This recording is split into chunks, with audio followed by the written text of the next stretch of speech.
बिस्मिल्लाहिर्रहमानिर्रहीम। शुरू अल्लाह के नाम से जो बड़ा मेहरबान नहायत रहम करने वाला है। आज हमारा मौजू फॉरेक्स ट्रेडिंग, एक मुकम्मल बिज़नेस जिससे कोई भी बंदा घर बैठकर कंप्यूटर और इंटरनेट की मदद से बहुत अच्छे पैसे कमा सकता है। तालीम की कोई कैद नहीं है। आप अगर मैट्रिक भी पढ़े हैं या इससे नीचे भी, लेकिन आप अच्छा दिमाग रखते हैं, कंप्यूटर और इंटरनेट आपके पास मौजूद है, आप घर बैठकर बहुत अच्छे पैसे कमा सकते हैं। मुझे इस काम में तकरीबन 10 साल हो चुके हैं और फॉरेक्स से रिलेटेड मैं ये भी बनाता हूँ, इंडिकेटर रोबोट जिसे एक्सपर्ट एडवाइज़र बोलते हैं। इसके अलावा ट्रेनिंग भी देता हूँ इसकी। और फॉरेक्स से रिलेटेड कोई भी प्रॉब्लम हो आप मुझसे रब्ता कर सकते हैं। अच्छा, अभी हम आ जाते हैं अपने मेन टॉपिक पे। ये वीडियो हो सकता है बहुत लंबी जाए, क्योंकि एक वीडियो में ही हम बेसिक से लेकर प्रोफेशनल लेवल तक स्टेप बाय स्टेप इस सारे काम को समझेंगे और इसमें हम कैसे पैसे डाल सकते हैं, कैसे पैसे बना सकते हैं, कैसे पैसे विड्रॉल कर सकते हैं, अपने अकाउंट में ले सकते हैं, वो कौन कौन से मेथड है जिनको हम यूज़ करके पैसे डिजिटल करेंसी से हार्ड कैश में अपने पास रिसीव कर सकते हैं।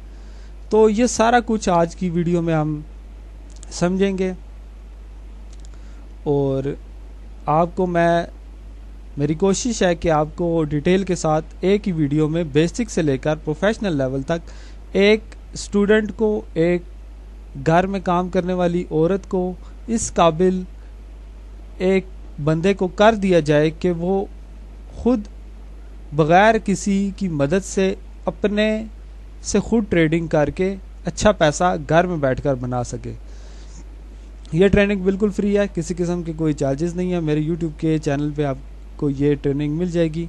मैं अपना यूट्यूब चैनल, अपना फेसबुक और उसके अलावा अपना व्हाट्सएप नंबर शेयर कर दूंगा कि इससे रिलेटेड कोई भी किसी का कोई क्वेश्चन हो, कोई चीज़ ना समझ आए तो वो मुझसे रब्ता कर सकता है।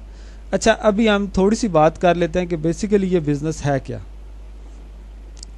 देखिए, पैसे कमाने के लिए या आप नौकरी करते हैं, या आप कारोबार करते हैं, या जॉब करते हैं, या बिज़नेस करते हैं। तो जॉब में क्या होता है, आप किसी को अपना वक्त देते हैं, तजर्बा देते हैं, उसके बदले आपको पैसा मिलता है। बिज़नेस में आप अपना वक्त देते हैं, पैसा भी साथ लगाते हैं, तजर्बा भी साथ लगाते हैं, आपको अर्निंग होती है। लेकिन कारोबार में जो आपकी अर्निंग है वो जॉब से ज़्यादा होती है। अब ये कारोबार की एक किस्म है। अब कारोबार में मज़ीद कुछ इकसाम है, जैसे सेल्फ एम्प्लॉय है जो अपनी ज़ात का मुलाजिम है, जैसे कि हमारे डॉक्टर हज़रात हैं जो सेल्फ एम्प्लॉय होता है, या वकील हैं, या इवन के मोची है जो आपकी जूतियाँ सिलाई करता है, वो भी सेल्फ एम्प्लॉय में आता है। सेल्फ एम्प्लॉय हज़रात ये करते हैं कि वो पैसा देते हैं, पैसा लगाते हैं, अपना तजर्बा देते हैं, साथ अपना टाइम देते हैं, उसके बदले उन्हें पैसा मिलता है। तो ये जो किस्म है हमारे काम की, ये भी सेल्फ एम्प्लॉय में आती है। उसके बाद एक तीसरी किस्म भी है इन्वेस्टर लोगों की, जो टाइम नहीं देते, सिर्फ पैसा देते हैं। यानी किसी जगह कोई बिल्डिंग बन रही है, कोई प्रोजेक्ट है, वो पैसा दे देते हैं। वो जब तक तैयार होता है तो वो अपना शेयर रख लेते हैं कि जब ये तैयार होगा, बिकेगा, तो इतना पैसा आपने मेरा देना, यानी पैसे के बदले पैसा कमाते हैं। तो ये इन्वेस्टर, इसमें इन्वेस्टर की भी एक किस्म हो सकती है, जिसमें अगर एक आपके पास अच्छा ट्रेडर है जो अच्छी ट्रेडिंग कर सकता है, आप उसको पैसे दे दें या आप उसको अकाउंट दे दें और वो आपके बदले ट्रेडिंग करे। लेकिन 95% मार्केट में जो ट्रेडर हज़रात हैं जो दूसरों के पैसों पे काम करते हैं, उन्हें खुद ट्रेडिंग नहीं आती। वो एक अलग टॉपिक है, हम उस पर बात नहीं करते। लेकिन ये काम आप सेल्फ एम्प्लॉय में, यानी कि अपना टाइम दे के, अपना तजर्बा दे के, साथ सरमाया लगा के अच्छी अर्निंग कर सकते हैं। कोई जॉब नहीं है किसी किस्म की, आप मेरे मुलाजिम नहीं हैं, आप किसी के भी मुलाजिम नहीं हैं। आपने अपनी ज़ात के लिए काम करना है। अगर आप ठीक काम करेंगे, आप इसको समझ के काम करेंगे तो आपको फ़ायदा होगा।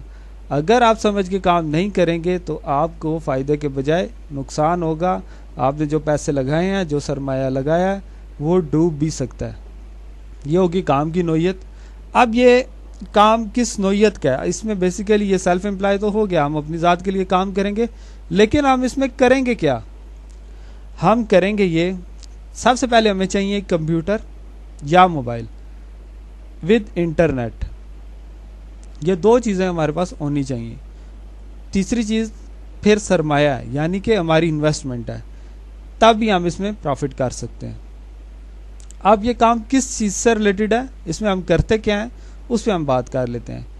ये काम ऑनलाइन काम है जिसमें हम करेंसी का लेन देन करते हैं। इसमें हम डॉलर, यूरो, पाउंड, इसके अलावा ऑयल, सिल्वर, गोल्ड, ये सारी चीज़ें एक सॉफ्टवेयर की मदद से अपने तजर्बे से, एनालिसिस से, चाहे वो टेक्निकल एनालिसिस हो या फंडामेंटल एनालिसिस हो या हमारा कोई ऑटो टूल लगा हो, उसकी मदद से इन सब चीज़ों में से गोल्ड, ऑयल, सिल्वर या किसी करेंसी को ख़रीदते या बेचते हैं।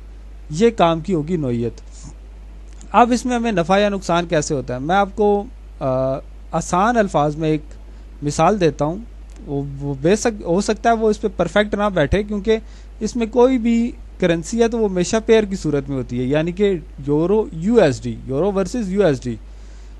लेकिन मैं आपको मिसाल के लिए समझाता हूँ कि हमने सोना ख़रीद लिया 1 तोला, और उस 1 तोले की अभी वैल्यू है 1000 रुपये फॉर एग्ज़ाम्पल, और अगले 1 घंटे बाद वो हो जाता है 1100 रुपये का।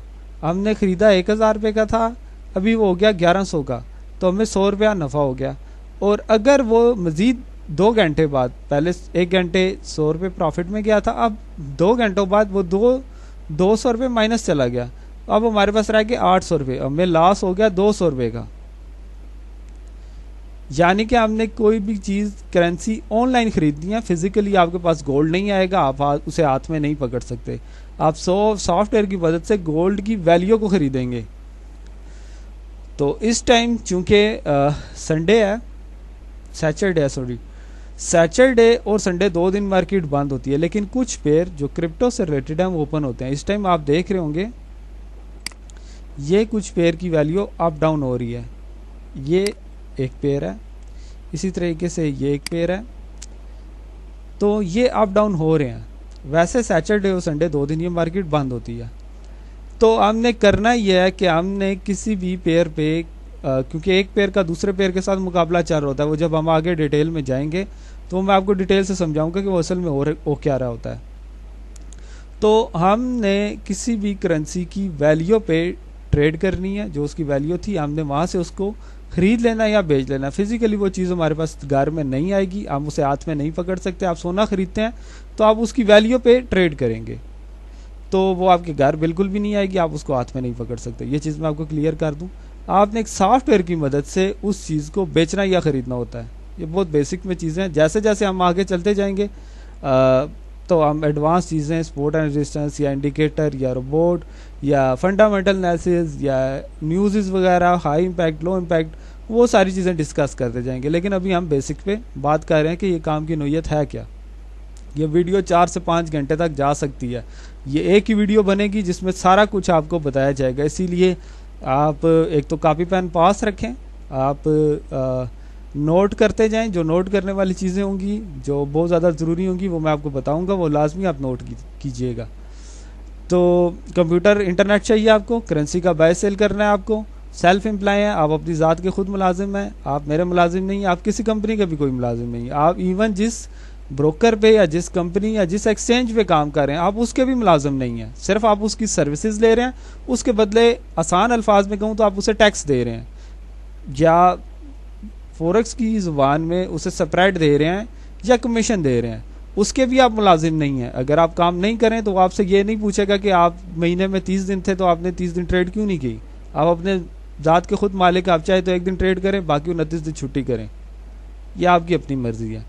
जिस तरह अभी ये एक डेमो अकाउंट है और ये कंपनी का नाम है एक्सनस, जिसे ब्रोकर भी बोलते हैं, कुछ लोग एक्सचेंज भी बोलते हैं। तो ये हम इसके भी मुलाजिम नहीं हैं। जब ब्रोकर का टॉपिक आएगा हम इसको डिटेल में डिस्कस करेंगे। अच्छा, ये चीज़ क्लियर होगी।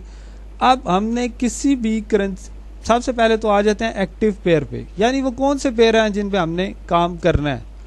तो मैं आपको इसका एक आसान सा तरीका बता देता हूँ कि आप इसमें हाई डाल करें। फिर आप शो ऑल करें। ये शुरू में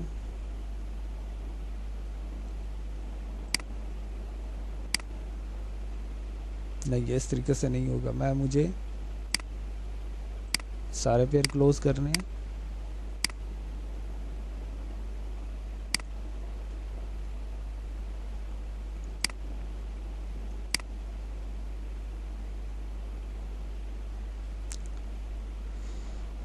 अच्छा, अभी हम बात करते हैं कि वो कौन से पेयर हैं जिसके ऊपर हम काम करेंगे। मैंने पहले आपको एक बात बताई थी कि ये हमेशा दो पेयरों का जोड़ा बना होता है या एक पेयर बना होता है, और जिसमें दो करेंसियाँ होती हैं, जोड़ा होता है हमेशा।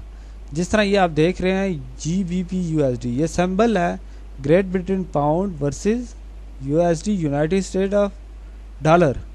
तो ये यूनाइटेड स्टेट डॉलर का इसके साथ पेयर बना हुआ है पाउंड के साथ। तो इस तरीके से ये पेयर बने होते हैं। तो वो कौन से पेयर हैं जिनके ऊपर हमने काम करना है या जिन्हें एक्टिव पेयर बोलते हैं। एक्टिव पेयर की हमेशा वैल्यू ज़्यादा टाइम अप डाउन हो रही होती है। डेड पेयर एक जगह तकरीबन रुके होते हैं, उनकी वैल्यू बहुत स्लो अप या डाउन हो रही होती है, या उन पे स्प्रेड बहुत ज़्यादा होता है। अगर हम उन पे ट्रेड करें भी तो उनकी वैल्यू बहुत आस्ता या उनकी जो मूव है बहुत कम होती है, इस वजह से हमें कोई इतना खास प्रॉफिट नहीं होता, वो डेड पेयर में शुमार होते हैं। तो एक्टिव पेयर, अभी जिस तरह मैंने आपको बोला था कि जो पेयर या जो चीज़ नोट करने वाली होगी मैं आपको बता दूंगा। तो अभी जो नोट करने वाली चीज़ है वो ये है कि आप एक्टिव पेयर को नोट कर लें। इसमें एक great Britain pound versus USD dollar एक बहुत एक्टिव पेयर है। इसी तरीके से NZD/USD भी एक एक्टिव पेयर है, न्यूजीलैंड का डॉलर और साथ USD डॉलर। इसी तरह USD/CHF ये भी एक एक्टिव पेयर है, United state dollar versus Swiss France. तो इसी तरह Australian dollar AUD USD, NZD/USD, ये जो ऊपर ऊपर आपको तकरीबन नज़र आ रहे हैं ये एक्टिव पेयर ही हैं। AUD CAD, AUD/CHF, AUD/JPY। अच्छा, AUD मतलब ये किस करेंसी का कौन सा सिंबल है, जब आप उस पर एरो रखेंगे आपको लिखा हुआ नज़र आ जाएगा। जिस तरह अभी ये Australian dollar versus Japanese yen है, यानी जापान की करेंसी है ऑस्ट्रेलियन डॉलर के साथ। तो ये शुरू में जो पेयर हैं, मैं अभी ये सारे नहीं बोलूँगा क्योंकि ये 5 घंटे तक तकरीबन ट्रेनिंग चल सकती है, लेकिन जो एक्टिव पेयर हैं मैं उन पे एरो रख रहा हूँ, आप इनको नोट कर लें। ये फॉरेक्स की मार्केट में इनको एक्टिव पेयर तस्वर किया जाता है। इस टाइम इनकी कोई वैल्यू अप डाउन नहीं हो रही क्योंकि आज सैटरडे है। सैटरडे को ये मार्केट बंद होती है। हफ्ते में 5 दिन ये मार्केट ओपन होती है, मंडे से लेकर फ्राइडे तक। फ्राइडे को ये मार्केट क्लोज हो जाती है। सैटरडे संडे 2 दिन बंद रहती है। इसमें एक और मार्केट भी है जो हफ्ते के 7 दिन ओपन रहती है, वो हम आगे डिस्कस करेंगे। पहले ये बेसिक आप थोड़ा सा समझ लें। अच्छा, अब मज़ीद हम नीचे आ जाते हैं क्योंकि मार्केट तो बंद है। तो इस टाइम आपको समझाने के लिए हमारे पास कोई तो ऐसा पेयर होना चाहिए जो आज के दिन में चल रहा है, जो मूव कर रहा है। तो ये आप एक पेयर देख सकते हैं, ये इस टाइम मूव कर रहा है, चल रहा है। इसका स्प्रेड बहुत ज़्यादा होगा, लेकिन मैं आपको इसमें एक ट्रेड अभी लेके दिखा देता हूँ। ये मैंने एक ट्रेड डाली है और ये मेरे 10 सेंट माइनस जा रहे हैं। ये क्या हो रहा है, कैसे हो रहा है, वो तो हम स्टेप बाय स्टेप जब आगे चलेंगे तो आपको पता चल जाएगा। लेकिन ये ट्रेड इस पे ओपन हो चुकी है। अभी अगर मैं किसी ऐसे पेयर पे ट्रेड करूं जो कि बंद है, जैसे कि ये, जिसकी कोई इस टाइम मूवमेंट नहीं हो रही, और मैं इस पर अगर ट्रेड करने की कोशिश करता हूं तो ट्रेड इज़ डिसेबल लिखा आ जाएगा, इस पर ट्रेड नहीं होगी। वो क्यों नहीं हो रही, क्योंकि ये पेयर बंद है। इस टाइम सैटरडे संडे को 2 दिन पेयर बंद होते हैं। सिर्फ कुछ पेयर जो क्रिप्टो से रिलेटेड हैं या स्टॉक से रिलेटेड हैं वो ओपन होते हैं, लेकिन करेंसीज और गोल्ड, ऑयल, सिल्वर, कमोडिटीज़ वगैरह सैटरडे संडे को 2 दिन क्लोज होती हैं। इस वजह से यहाँ पे ट्रेड नहीं हो सकती। अच्छा, अब ये करेंसी का कारोबार हो गया। अब इसमें बेसिकली होता क्या है उस चीज़ को हम समझ लेते हैं। देखें, मैंने आपसे पहले बात की है कि ये दो थोड़ा सा इसको मैं दोहरा देता हूँ। ऑनलाइन काम है, कंप्यूटर नेट चाहिए। करना हमने यह है कि हमने online currency, gold, euro, pound, dollar, ये चीज़ें बाय सेल करनी है। उसकी वैल्यू पे हमने ट्रेड करनी है। उसकी वैल्यू अगर हमने बाय किया तो आप जाने से प्रॉफिट होगा, सेल आने में लॉस होगा। प्रॉफिट लॉस दोनों है। तजर्बा भी आपको चाहिए, सरमाया भी आपको चाहिए, फिर ही आपको नफ़ा हो सकता है। अगर आप कोई गलती करते हैं तो आपके लगाए हुए पैसों में आपको नुकसान भी हो सकता है। तो छोटी सी हमने दोहराई कर ली, ये अभी तक हमने समझा है। अच्छा, अभी हम बात कर लेते हैं GBP USD गोल्ड मतलब great Britain pound versus USD dollar. अब इसमें ट्रेड होगी तो बेसिकली हम करते क्या हैं इसमें, देखें इस टाइम दो करेंसियों का आपस में मुकाबला चल रहा है। अब ये होगा कैसे, ये एक सॉफ्टवेयर है, इसको मेटा ट्रेडर 4 बोलते हैं। इससे आगे मैं आपके साथ वो डिस्कस करूँगा कैसे यूज़ कर रहे हैं, तो फिर आपको समझ आ जाएगी क्या है। लेकिन अभी हम थोड़ा सा बेसिक इन करेंसीज को जो एक्टिव पेयर हैं उनको समझ रहे हैं। तो देखें अब हो रहा क्या है, हो रहा ये है कि आपने मुकाबला सेट किया पाउंड का डॉलर के साथ। अब आप बोलते ये हो कि अगले 1 घंटे में, 2 घंटे में, या 1 दिन में, या 1 साल में, 6 महीने में गोल्ड आपको लगता है, आपके जितने भी एनालिसिस हैं चाहे वो टेक्निकल हैं या फंडामेंटल हैं, आपको लगता है कि पाउंड है वो डॉलर के मुकाबले में मजबूत होगा। चाहे आपने पाउंड की उसकी कंट्री से रिलेटेड कोई न्यूज़ देखी हैं, कोई रिपोर्ट देखी है, या आपके टेक्निकल एनालिसिस हैं, चाहे आपको लगता है कि गोल्ड पाउंड है जो सा वो मजबूत होगा USD के मुकाबले में। इसका इनडायरेक्टली आप क्या चीज़ बोल रहे हैं, आप ये बोल रहे हैं, इस जगह आपने ट्रेड की, आप ये बोल रहे हैं कि अगले 1 घंटे में, 2 घंटे में, 6 महीने में या 1 साल में मार्केट यहाँ तक जा सकती है, पाउंड के हालात अच्छे हैं, यानी ग्रेट ब्रिटेन पाउंड के USD यूनाइटेड स्टेट के मुकाबले में पाउंड की आवाम के हालात अच्छे होंगे, वहाँ पे सरमायाकारी होगी, वहाँ पे या सपोर्ट एंड रेजिस्टेंस। आप टेक्निकल एनालिसिस की अगर बात करें तो आपके सपोर्ट एंड रेजिस्टेंस से आपको ऐसे लगता है, या आपके मज़ीद टेक्निकल एनालिसिस की बात करें तो आपके इंडिकेटर्स, मूविंग एवरेज या स्टोचस्टिक ऑक्सीलेटर या RSI की मदद से आपको लगता ही है कि अगले 1 घंटे में, 5 दिन में, 6 महीने में या साल में पाउंड ने gold USD United state dollar के मुकाबले में मजबूत होना है। ये आपका तजर्बा है, और अगर आपने ये तजर्बा अप्लाई करना है इस मार्केट में तो आप करेंगे ये कि आप बोलेंगे जी कि मैंने इसको ख़रीदना है। यानी पहली करेंसी कौन सी है, आप जब ख़रीदते हैं इसका मतलब है कि आप पहली करेंसी को ख़रीदें। अगर आप यहाँ से बाय करेंगे इसका मतलब यह है कि आप पहली करेंसी को ख़रीद रहे हैं, और अगर आप सेल करेंगे तो तब भी आप ख़रीद ही रहे होंगे, लेकिन दूसरी करेंसी को। करते आप दोनों सूरतों में बाय ही हैं, ये थोड़ी सी बात समझने वाली है। अगर आप बाय करेंगे तो आप पहली करेंसी को ख़रीदेंगे, अगर आप सेल करेंगे तो आप दूसरी करेंसी को ख़रीदेंगे। अगर आपको लगता है कि ग्रेट ब्रिटेन पाउंड के हालात अगले कुछ टाइम में अच्छे होंगे तो आपने बाय करना है, यानी कि आपको लगता है कि पाउंड मजबूत होगा USD के मुकाबले में। 2 करेंसियों की आपस में लड़ाई है, ये एक पेयर बना हुआ है, और पहली करेंसी को आप मजबूत समझते हैं दूसरी करेंसी के मुकाबल या दूसरी करेंसी के मुखालिफ। आपको लगता है कि दूसरी करेंसी से पहली करेंसी प्रॉफिट में जाएगी तो आप करेंगे बाय, यानी कि आप इनडायरेक्टली ये बोल रहे हैं कि मार्केट यहाँ से ऊपर जाएगी। इस पॉइंट से लेकर अगर आप बाय करते हैं तो इस पॉइंट तक ऊपर जाएगी। जैसे कि मैंने ये करेंसी को क्या किया है, सेल, यानी इस टाइम मैंने क्या बोला, ये 2 पेयर हैं BNB USD, तो मैंने ये बोला कि ये जो पहली करेंसी है ये स्ट्रॉन्ग नहीं होगी, ये वीक होगी। कौन सी करेंसी स्ट्रॉन्ग होगी, दूसरी करेंसी। तो मैंने क्या किया, इसको सेल, यानी कि मैंने दूसरी करेंसी खरीदी है, पहली नहीं खरीदी। अब मैंने इनडायरेक्टली मार्केट में क्या चीज़ बोली है कि मार्केट भाईजान नीचे जाएगी, यानी मार्केट यहाँ तक आएगी, या मेरा जो भी एनालिसिस है या मेरा जो भी तजर्बा है मुझे लगता है यहाँ तक आएगी, या यहाँ तक आएगी, या यहाँ तक आएगी, यानी आएगी नीचे ही। तो मैंने ख़रीदा इस टाइम USD डॉलर को BNB के मुकाबले में।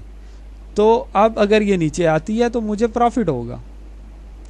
अब कितना नीचे आने से कितना प्रॉफिट होगा, अगर आप इस ट्रेड पे प्रेस करके रखें अपने माउस के बटन को और नीचे करते जाएं तो ये आपको बताता जाएगा जी कि कितना नीचे आने से आपको कितना प्रॉफिट होगा। मुझे इस टाइम अगर ये मार्केट यहाँ तक नीचे आए तो मुझे 0.6 सेंट बचेंगे, यानी 6 सेंट प्रॉफिट होगा।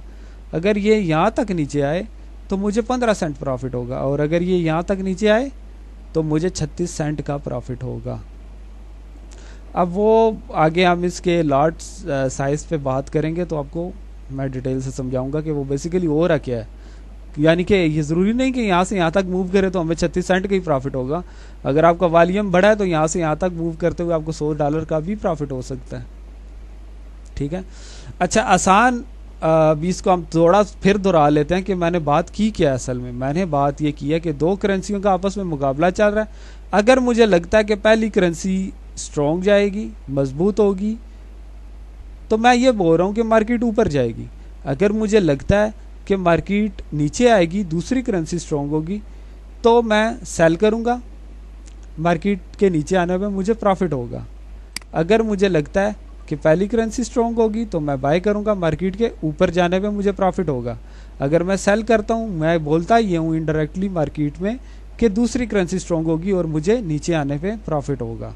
और अगर इसके अपोजिट चलती है, यानी मैंने बोला ये है कि ये मार्केट सेल जाएगी, जैसे यहाँ पे मैंने सेल की ट्रेड डाली है 0.01 की, और मुझे लगता यह है कि नीचे ही जाएगी लेकिन जाती नहीं है, हकीकत में ऊपर चली जाती है, तो मुझे उसी हिसाब से लॉस भी होगा। अब ये मुझे लॉस भी बता रहा है कि आपको यहाँ पे अगर यहाँ तक मार्केट आती है तो आपको 9 सेंट का लॉस है, अगर यहाँ तक आती है तो 7 सेंट का लॉस है, अगर यहाँ तक आती है तो 4 सेंट का मुझे लॉस है। तो दो करेंसियों के पेयर्स में से हमने ट्रेड कर रही हैं और मार्केट को बताना है कि पहली करेंसी स्ट्रॉन्ग जा सकती है या दूसरी करेंसी। अब वो हमें कैसे पता चलेगा कि पहली करेंसी स्ट्रॉन्ग जाएगी या दूसरी करेंसी स्ट्रॉन्ग जाएगी, वो हम एनालिसिस करेंगे, या टेक्निकल या फंडामेंटल, वो हम आगे डिस्कस करेंगे। तो ये चीज़ आपको समझ आ गई। हमने करेंसी के पेयर को, जो एक्टिव पेयर हैं वो देख लिए। अब क्या करने से हमें क्या होता है वो चीज़ हमने देख ली। ये काम हम करते हैं इस सॉफ्टवेयर के ऊपर जिसका नाम है मेटाट्रेडर 4। तो मेटाट्रेडर 4 के ऊपर हम ये काम करते हैं। अब हम बात कर लेते हैं थोड़ी सी इस या बल्कि हम पहले बात कर लेते हैं इस मेटाट्रेडर सॉफ्टवेयर की ही, कि ये क्या है, ये कैसे काम करता है, क्या चीज़ होती है। सबसे पहले किसी भी सॉफ्टवेयर को आपने देखना है कि वो एक्टिव है या नहीं है। आप यहाँ नीचे आएंगे, अगर ये आपको नंबर यहाँ पे लिखे हुए नज़र आ रहे हैं, यहाँ पे 00 नहीं शो हो रहा, इसका मतलब है आपका ये सॉफ्टवेयर एक्टिव है, यानी कि ये सॉफ्टवेयर चल रहा है। अब ये सॉफ्टवेयर चलता कैसे है उस पर बात कर लेते हैं। उसके लिए हमने आना है फाइल पे और हमने आना है log in to trade account पे। हमने ब्रोकर की, एक्सचेंज की या उस कंपनी की जिसकी सर्विसेज हम ले रहे हैं उसका दिया हुआ अकाउंट इस पर लॉग इन करना है। अब वो लॉग इन करने के लिए क्या होगा, वो ब्रोकर या वो एक्सचेंज हमें 3 चीज़ें देंगी, एक अकाउंट नंबर, एक ट्रेडिंग पासवर्ड और एक सर्वर। ये जब 3 चीज़ें हम उस पर लिख देंगे हमारा वो अकाउंट लॉग इन हो जाएगा। फिर हम ट्रेड कर सकते हैं और उस पर नफ़ा और नुकसान दोनों चीज़ें ले सकते हैं। जब हम ब्रोकर कैसे चूज़ करते हैं, अकाउंट कैसे क्रिएट करते हैं, इसी वीडियो में इंशाल्लाह नेक्स्ट जब हम आएंगे उस टॉपिक पे तो वो चीज़ समझेंगे। अभी हम बात ये कर रहे हैं कि ब्रोकर की तरफ से इसमें लॉगिन करने के लिए सॉफ्टवेयर को हमें 3 चीज़ें, हमें ज़रूरी तीनों चीज़ें चाहिए, अकाउंट नंबर, ट्रेडिंग पासवर्ड और सर्वर। ये 3 चीज़ें जब हम लगा देंगे तो यहाँ से 00 ख़त्म हो जाएगा और वो अकाउंट हमारा लॉगिन हो जाएगा। फिर हम उस अकाउंट में किसी भी करेंसी को, गोल्ड को, ऑयल को, सिल्वर को पेयर की सूरत में दूसरी करेंसी के मुकाबले में ख़रीद या बेच सकते हैं। तो ये सॉफ्टवेयर की 2 इकसाम है। जिस तरह विंडोज़ XP चली, फिर 7 चली, 10 चली, अब तो मेरे ख्याल से 2020-22 भी चल रही है। तो जिस तरह उसके वो अपडेट होती गई, आगे नई नई विंडो आती गई, इसी तरीके से इसमें भी 2 तरह के सॉफ्टवेयर हैं। जो इसमें पुराना है वो मेटाट्रेडर 4 है और जो नया है वो मेटाट्रेडर 5 है। मैं आपको मेटाट्रेडर 5 भी थोड़ा सा दिखा देता हूँ, लेकिन मोस्टली जो लोग हैं वो मेटाट्रेडर 4 को ही प्रेफर करते हैं और मेटाट्रेडर 4 पर ही काम करते हैं। ये मेटाट्रेडर 5 है, ये भी मैं ओपन करके आपको दिखा देता हूँ। आप देख सकते हैं ये सॉफ्टवेयर भी उससे मिलता जुलता ही है, लेकिन ये थोड़ा सा उससे एडवांस है, ये लेटेस्ट है, वो थोड़ा पुराना है ये।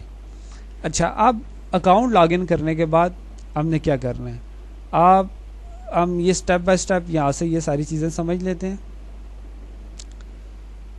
सबसे पहले इसके ऊपर आने के बाद हम देखेंगे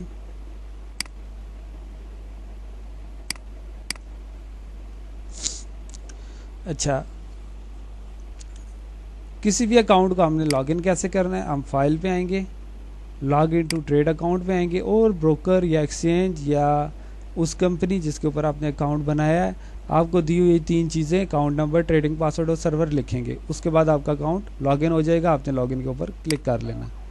जब आप लॉगिन के ऊपर क्लिक कर लेंगे, जिस तरह ये आप देख रहे हैं, ये यहाँ पे आपको नंबरिंग शो हो रही है। अगर ये नंबरिंग शो हो रही है, इसका मतलब है आपने सक्सेसफुली लॉगिन कर लिया।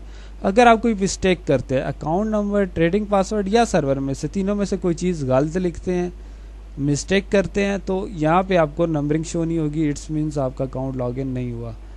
और दूसरी निशानी यह है कि आपको यहाँ पे करेंसीज मूव करती हुई भी नज़र आएंगी। ये देख रहे हैं आप, ये मूव कर रही हैं, इसका मतलब है मेरा अकाउंट ये लॉगिन है।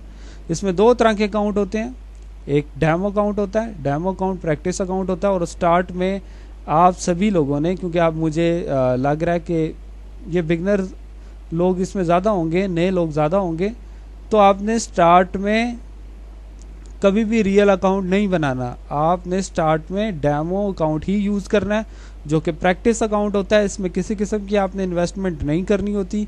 आपको जो डॉलर दिए गए होते हैं वो फेक होते हैं, सिर्फ वो आपकी प्रैक्टिस के लिए होते हैं। अगर आप नफ़ा करते हो तो आपको कुछ नहीं मिलेगा, लेकिन अगर आप लॉस भी करते हो तो आपकी जेब से कुछ नहीं जाएगा, क्योंकि वो अकाउंट प्रैक्टिस अकाउंट होगा, डेमो अकाउंट होगा। तो आपने स्टार्ट में इसको समझने के लिए, सीखने के लिए डेमो अकाउंट ही यूज़ करना है।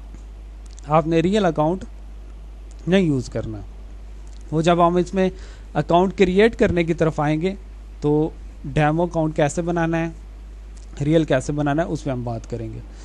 अच्छा, अब यहाँ से अकाउंट आपने कैसे लॉगिन करना है वो तो आपने देख लिया। अच्छा, अब हम इसमें इसके बाद आ जाते हैं इसमें, इस मेटा ट्रेडर में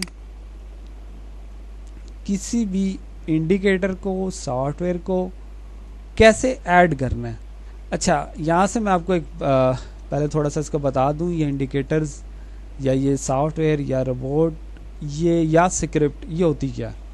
देखें, आपने ट्रेड क्या करनी है, कैसे करनी है, क्या करनी है, ये तो आपको पता चल गया।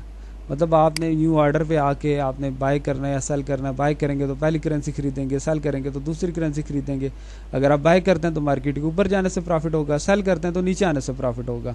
अगर इसके अपोजिट चलती है, बाय किया आपने, मार्केट नीचे आ रही है तो आपको लॉस होगा। इसी तरीके से आपने सेल किया, मार्केट ऊपर जा रही है तो आपको लॉस होगा। अच्छा, ये बात तो होगी, ये तो होगी ट्रेड करनी कैसे है। अब आपने ट्रेड क्या देख के करनी है कि आपको नफ़ा हो। उसमें 2 तरह के तरीक़ेकार हैं, जैसे आगे भी मैंने आपसे बात की। एक टेक्निकल एनालिसिस है, एक फंडामेंटल एनालिसिस है।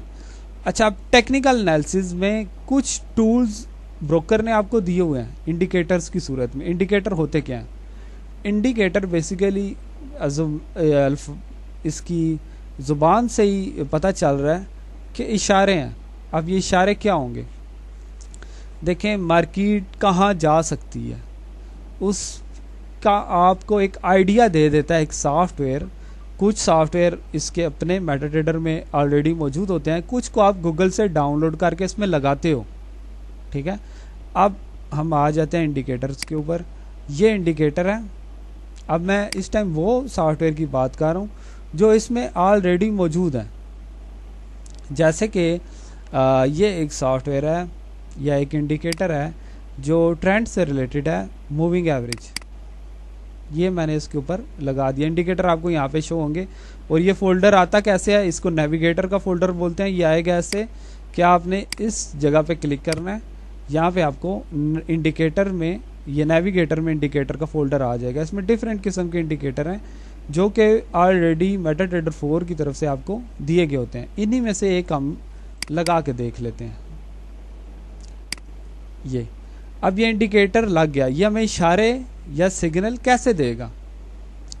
देखें, इसके बहुत से यूज़ हैं। जब हम इंडिकेटर्स के टॉपिक पे आएंगे तो इसको डिटेल से डिस्कस करेंगे, लेकिन मैं अभी आपको थोड़ा सा इसके बारे में बता देता हूँ कि अगर मार्केट इस रेड लाइन से ऊपर है तो इस इंडिकेटर की जो सिग्नल है या जो इशारा है वो ये होगा कि मार्केट बाय के ट्रेंड में है। आप बाय ज़्यादा करें या बाय ही करें, और अगर इस रेड लाइन से, ये इंडिकेटर के डिफरेंट पीरियड होते हैं, आप इसको चेंज करेंगे तो ये इसकी जो लचक है या जो इसकी मूव है वो बदल भी जाएगी। जिस तरह अभी ये 14 की लचक में है या 14 के पीरियड में है, तो इसमें लचक कम है। अगर अब मैं इसको 200 कर दूं तो इसकी लचक बढ़ जाएगी, सॉरी कम हो जाएगी, बढ़ नहीं जाएगी, कम हो जाएगी। जितना मैं इसको बढ़ाता जाऊंगा इसकी लचक कम होती जाएगी। तो वो फिर आपने कौन सा टाइम फ्रेम रखना है या कौन सा पीरियड रखना है वो एक अलग टॉपिक है, जो अब जब हम इसको टेक्निकल एनालिसिस को डिस्कस करेंगे तो हम वो उसमें डिटेल में देखेंगे।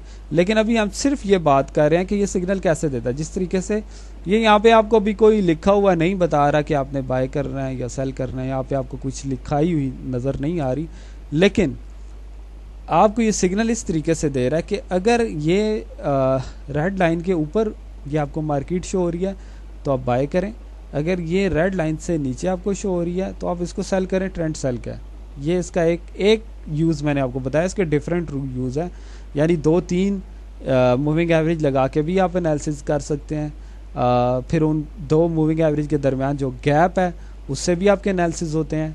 इसी तरीके से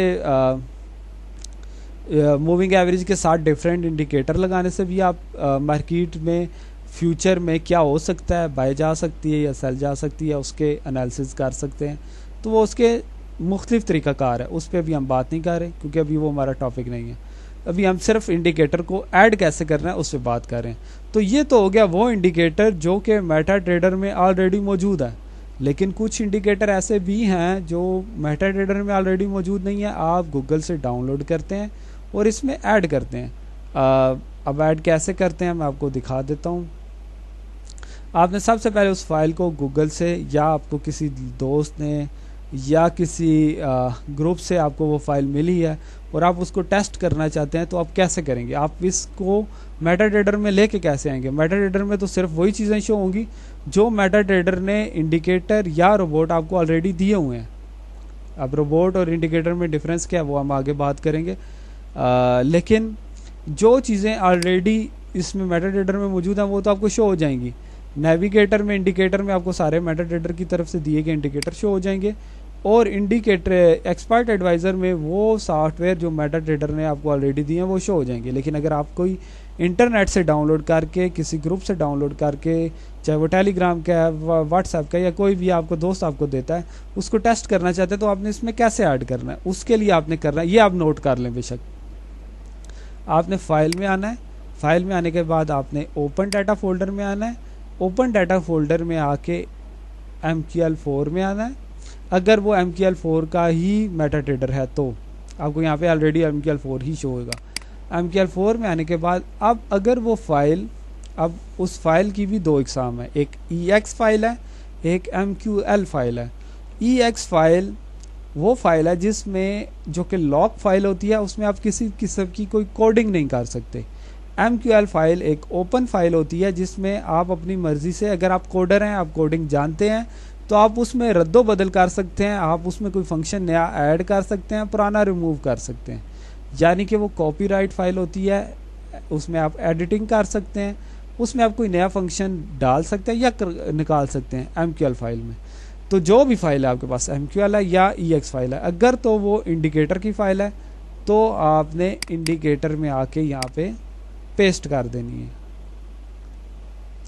अगर वो फाइल रोबोट की है तो आपने रोबोट में पेस्ट कर देनी है। अभी मैं चले थोड़ी सी बात कर लेता हूँ इंडिकेटर और रोबोट में फ़र्क क्या है। देखें, इंडिकेटर आपको सिग्नल देता है, ट्रेड नहीं करेगा, सिग्नल दे के आपको छोड़ देगा। जैसे कि ये मैं अभी इसको मिनिमाइज़ कर देता हूँ, जहाँ एक हमने मूविंग एवरेज डाला था और वो बोल रहा था कि अगर मार्केट इससे ऊपर है तो आपने बाय करना है, और अगर मार्केट इससे नीचे है तो आपने इसको सेल करना है। इसने हमें अपना इशारा दे के छोड़ दिया, फैसला हमारे ऊपर छोड़ दिया कि हम इसको बाय करें या ना करें, सेल करें या ना करें, हमारी मर्जी है। उसी सिग्नल को ट्रेड में कन्वर्ट कर देने का नाम रोबोट है या एक्सपर्ट एडवाइज़र है। अब जो उसमें प्रोग्रामिंग हुई है, फॉर एग्जांपल अगर वो प्रोग्रामिंग इसी ही मूविंग एवरेज की हुई है, तो यहाँ पे तो ये हमें सिग्नल दे के छोड़ देता है हमारी मर्ज़ी के ऊपर, हम चाहें तो उसको बाय करें या ना करें, सेल करें या ना करें। लेकिन अगर मैंने एक रोबोट बनाया है तो वो मेरे सिग्नल का वेट, वो जो उसे सिग्नल मिला है उसके बाद मेरे फैसले का इंतज़ार नहीं करेगा कि मैं ट्रेड करूं या ना करूं, वो उसको ट्रेड में कन्वर्ट कर देगा। इंडिकेटर सिर्फ सिग्नल देगा, रोबोट उस सिग्नल को ट्रेड में कन्वर्ट कर देगा। इन दोनों में ये फ़र्क है।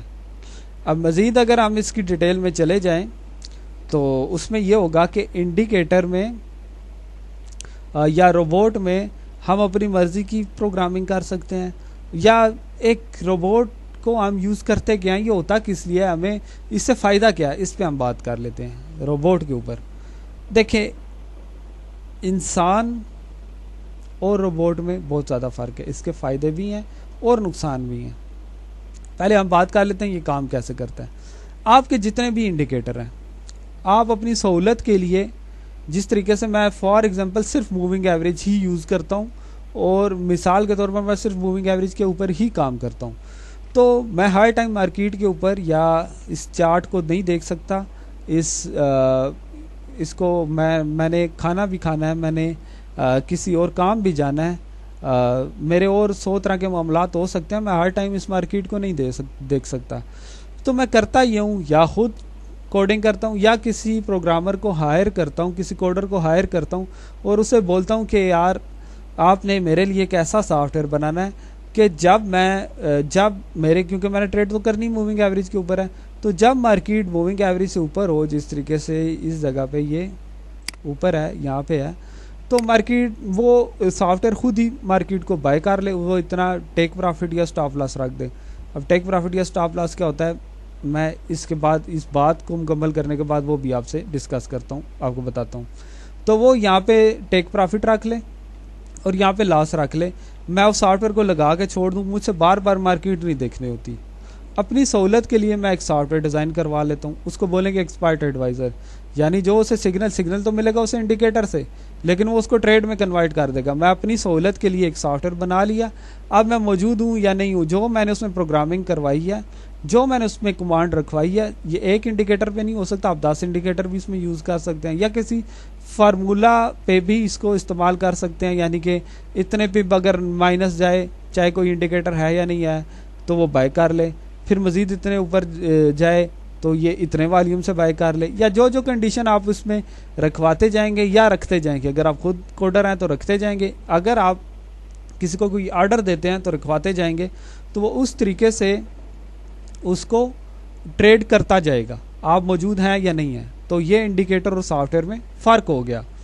अगर आप इंडिकेटर यूज़ कर रहे हैं वो सिग्नल दे के छोड़ देगा, लेकिन अगर आप सॉफ्टवेयर जो कोडिंग आपने करवाई हुई है वो इस हिसाब से उसको ट्रेड भी कर देगा और उस हिसाब से टेक प्रॉफिट और स्टॉप लॉस भी रख देगा। आप टेक प्रॉफिट और जो कंडीशन रखोगे या एक से ज़्यादा कंडीशन रखोगे, यानी कि ये मूविंग एवरेज से ऊपर तो हो लेकिन ये कैंडल भी बाय में होनी चाहिए, सेल में नहीं होनी चाहिए, या पहली कैंडल भी बाय में होनी चाहिए, दूसरी भी बाय में ही होनी चाहिए, तब ये बाय करे, वरना ये ना बाय करे। ये कंडीशन आपने रख दी तो पहले तो ये बाय देखेगा, फिर उसके बाद 2 इकट्ठी कैंडलें भी बाय में देखें। इस तरह की आप डिफरेंट 100 कंडीशंस रखवा सकते हैं। जो आपकी, यानी जो आपकी मैनुअल ट्रेडिंग है वो सारी की सारी आप एक सॉफ्टवेयर की मदद से अपनी सहूलत के लिए कन्वर्ट करवा सकते हैं ऑटो ट्रेडिंग में। इसको बोलते हैं ऑटो ट्रेडिंग या एक्सपर्ट एडवाइज़र। अब ये फ़ायदा कैसे दे सकते हैं कि इनमें किसी किस्म की जज्बात या खुद फैसला करने की वो नहीं होती। इंसानी दिमाग बाज़ औक़ात डर की वजह से किसी भी ट्रेड को काट सकता है या अपना लॉस होता हुआ देखता है तो वो उस टाइम उस ट्रेड को काट सकता है, लेकिन सॉफ्टवेयर में ये चीज़ नहीं होगी। सॉफ्टवेयर वो उसमें जो प्रोग्रामिंग हुई है वो उसे 19-20 नहीं करेगा। तो ये इसका एक फ़ायदा भी है, लेकिन ये इसका सबसे बड़ा लॉस भी है, क्योंकि वो सॉफ्टवेयर है, वो हो सकता है करंट सिचुएशन को ना समझ रहा हो, लेकिन इंसानी दिमाग समझ रहा हो, उसे पता हो कि यार मैंने कोडिंग तो ये करवाई थी, ये तो उस हिसाब से काम करेगा, लेकिन इस टाइम मार्केट की जो मौजूदा हालत है वो ये है कि मुझे इस ट्रेड से निकल जाना चाहिए, तो आप उस टाइम फैसला खुद कर सकते हो। सॉफ्टवेयर में तो जो कोडिंग है वो वही करेगा, उसका वो फ़ायदा भी है और वही उसका सबसे बड़ा नुकसान भी है। तो ये इस चीज़ को बोलते हैं ऑटो ट्रेडिंग। ये भी इसकी एक किस्म है। वो अक्सर लोग कहते हैं ना जी कि आप बस एक सॉफ्टवेयर डाल के छोड़ दें, वो आपके लिए डॉलर बनाता जाएगा। अगर तो उसमें कोडिंग अच्छी हुई है, वो किसी अच्छी स्ट्रैटेजी पे बना हुआ है, तो ये बात सच है, वाकई वो आपको पैसे बना के देता रहेगा। अब ये इसमें नहीं है कोई वो अलादीन का चिराग है या कोई जिन है जो इस तरीके से पैसे दे। वो आज की टेक्नोलॉजी है, वो एक लेटेस्ट टेक्नोलॉजी है, आप उसको इस्तेमाल कर रहे हो। आपने अपनी स्ट्रेटजी को एक ऑटो ट्रेडिंग सॉफ्टवेयर में कन्वर्ट कर दिया, उसमें अब जो प्रोग्रामिंग हुई है वो वैसे चलता रहेगा। अगर आपकी स्ट्रेटजी मजबूत है, स्ट्रॉन्ग है, प्रॉफिट देने वाली है, तो भले आप मौजूद हो, वाकई वो फिर अलादीन का चिराग ही है आपके लिए, और वो जिन ही है।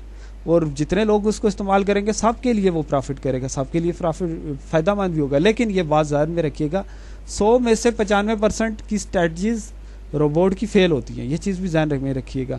लेकिन फिर भी 5% ऐसे सॉफ्टवेयर बिल्कुल मौजूद है दुनिया में जो प्रॉफिट भी करते हैं। या आपकी अपनी कोई पर्सनल स्ट्रेटजी है मैनुअल, जो आप अच्छे तरीके से काम कर रहे हो, आप उसको सॉफ्टवेयर में कन्वर्ट कर दो तो वो भी प्रॉफिट करेगी। तो ये चीज़ बिल्कुल मौजूद है। अगर कोई इस तरह का दावा करता है तो हम उसको 100% ये नहीं कह सकते कि वो गलत बोल रहा है या धोखा कर रहा है। हो सकता है उसकी कोई स्ट्रॉन्ग स्ट्रेटजी हो और उसने उसको सॉफ्टवेयर में कन्वर्ट किया और वो आपको प्रॉफिट दे रहा हो, ऐसा बिल्कुल मौजूद है। बगैर कुछ किए एक सॉफ्टवेयर को लगा के आप पैसा भी कमा सकते हैं, लेकिन अभी वो हमारा टॉपिक नहीं है।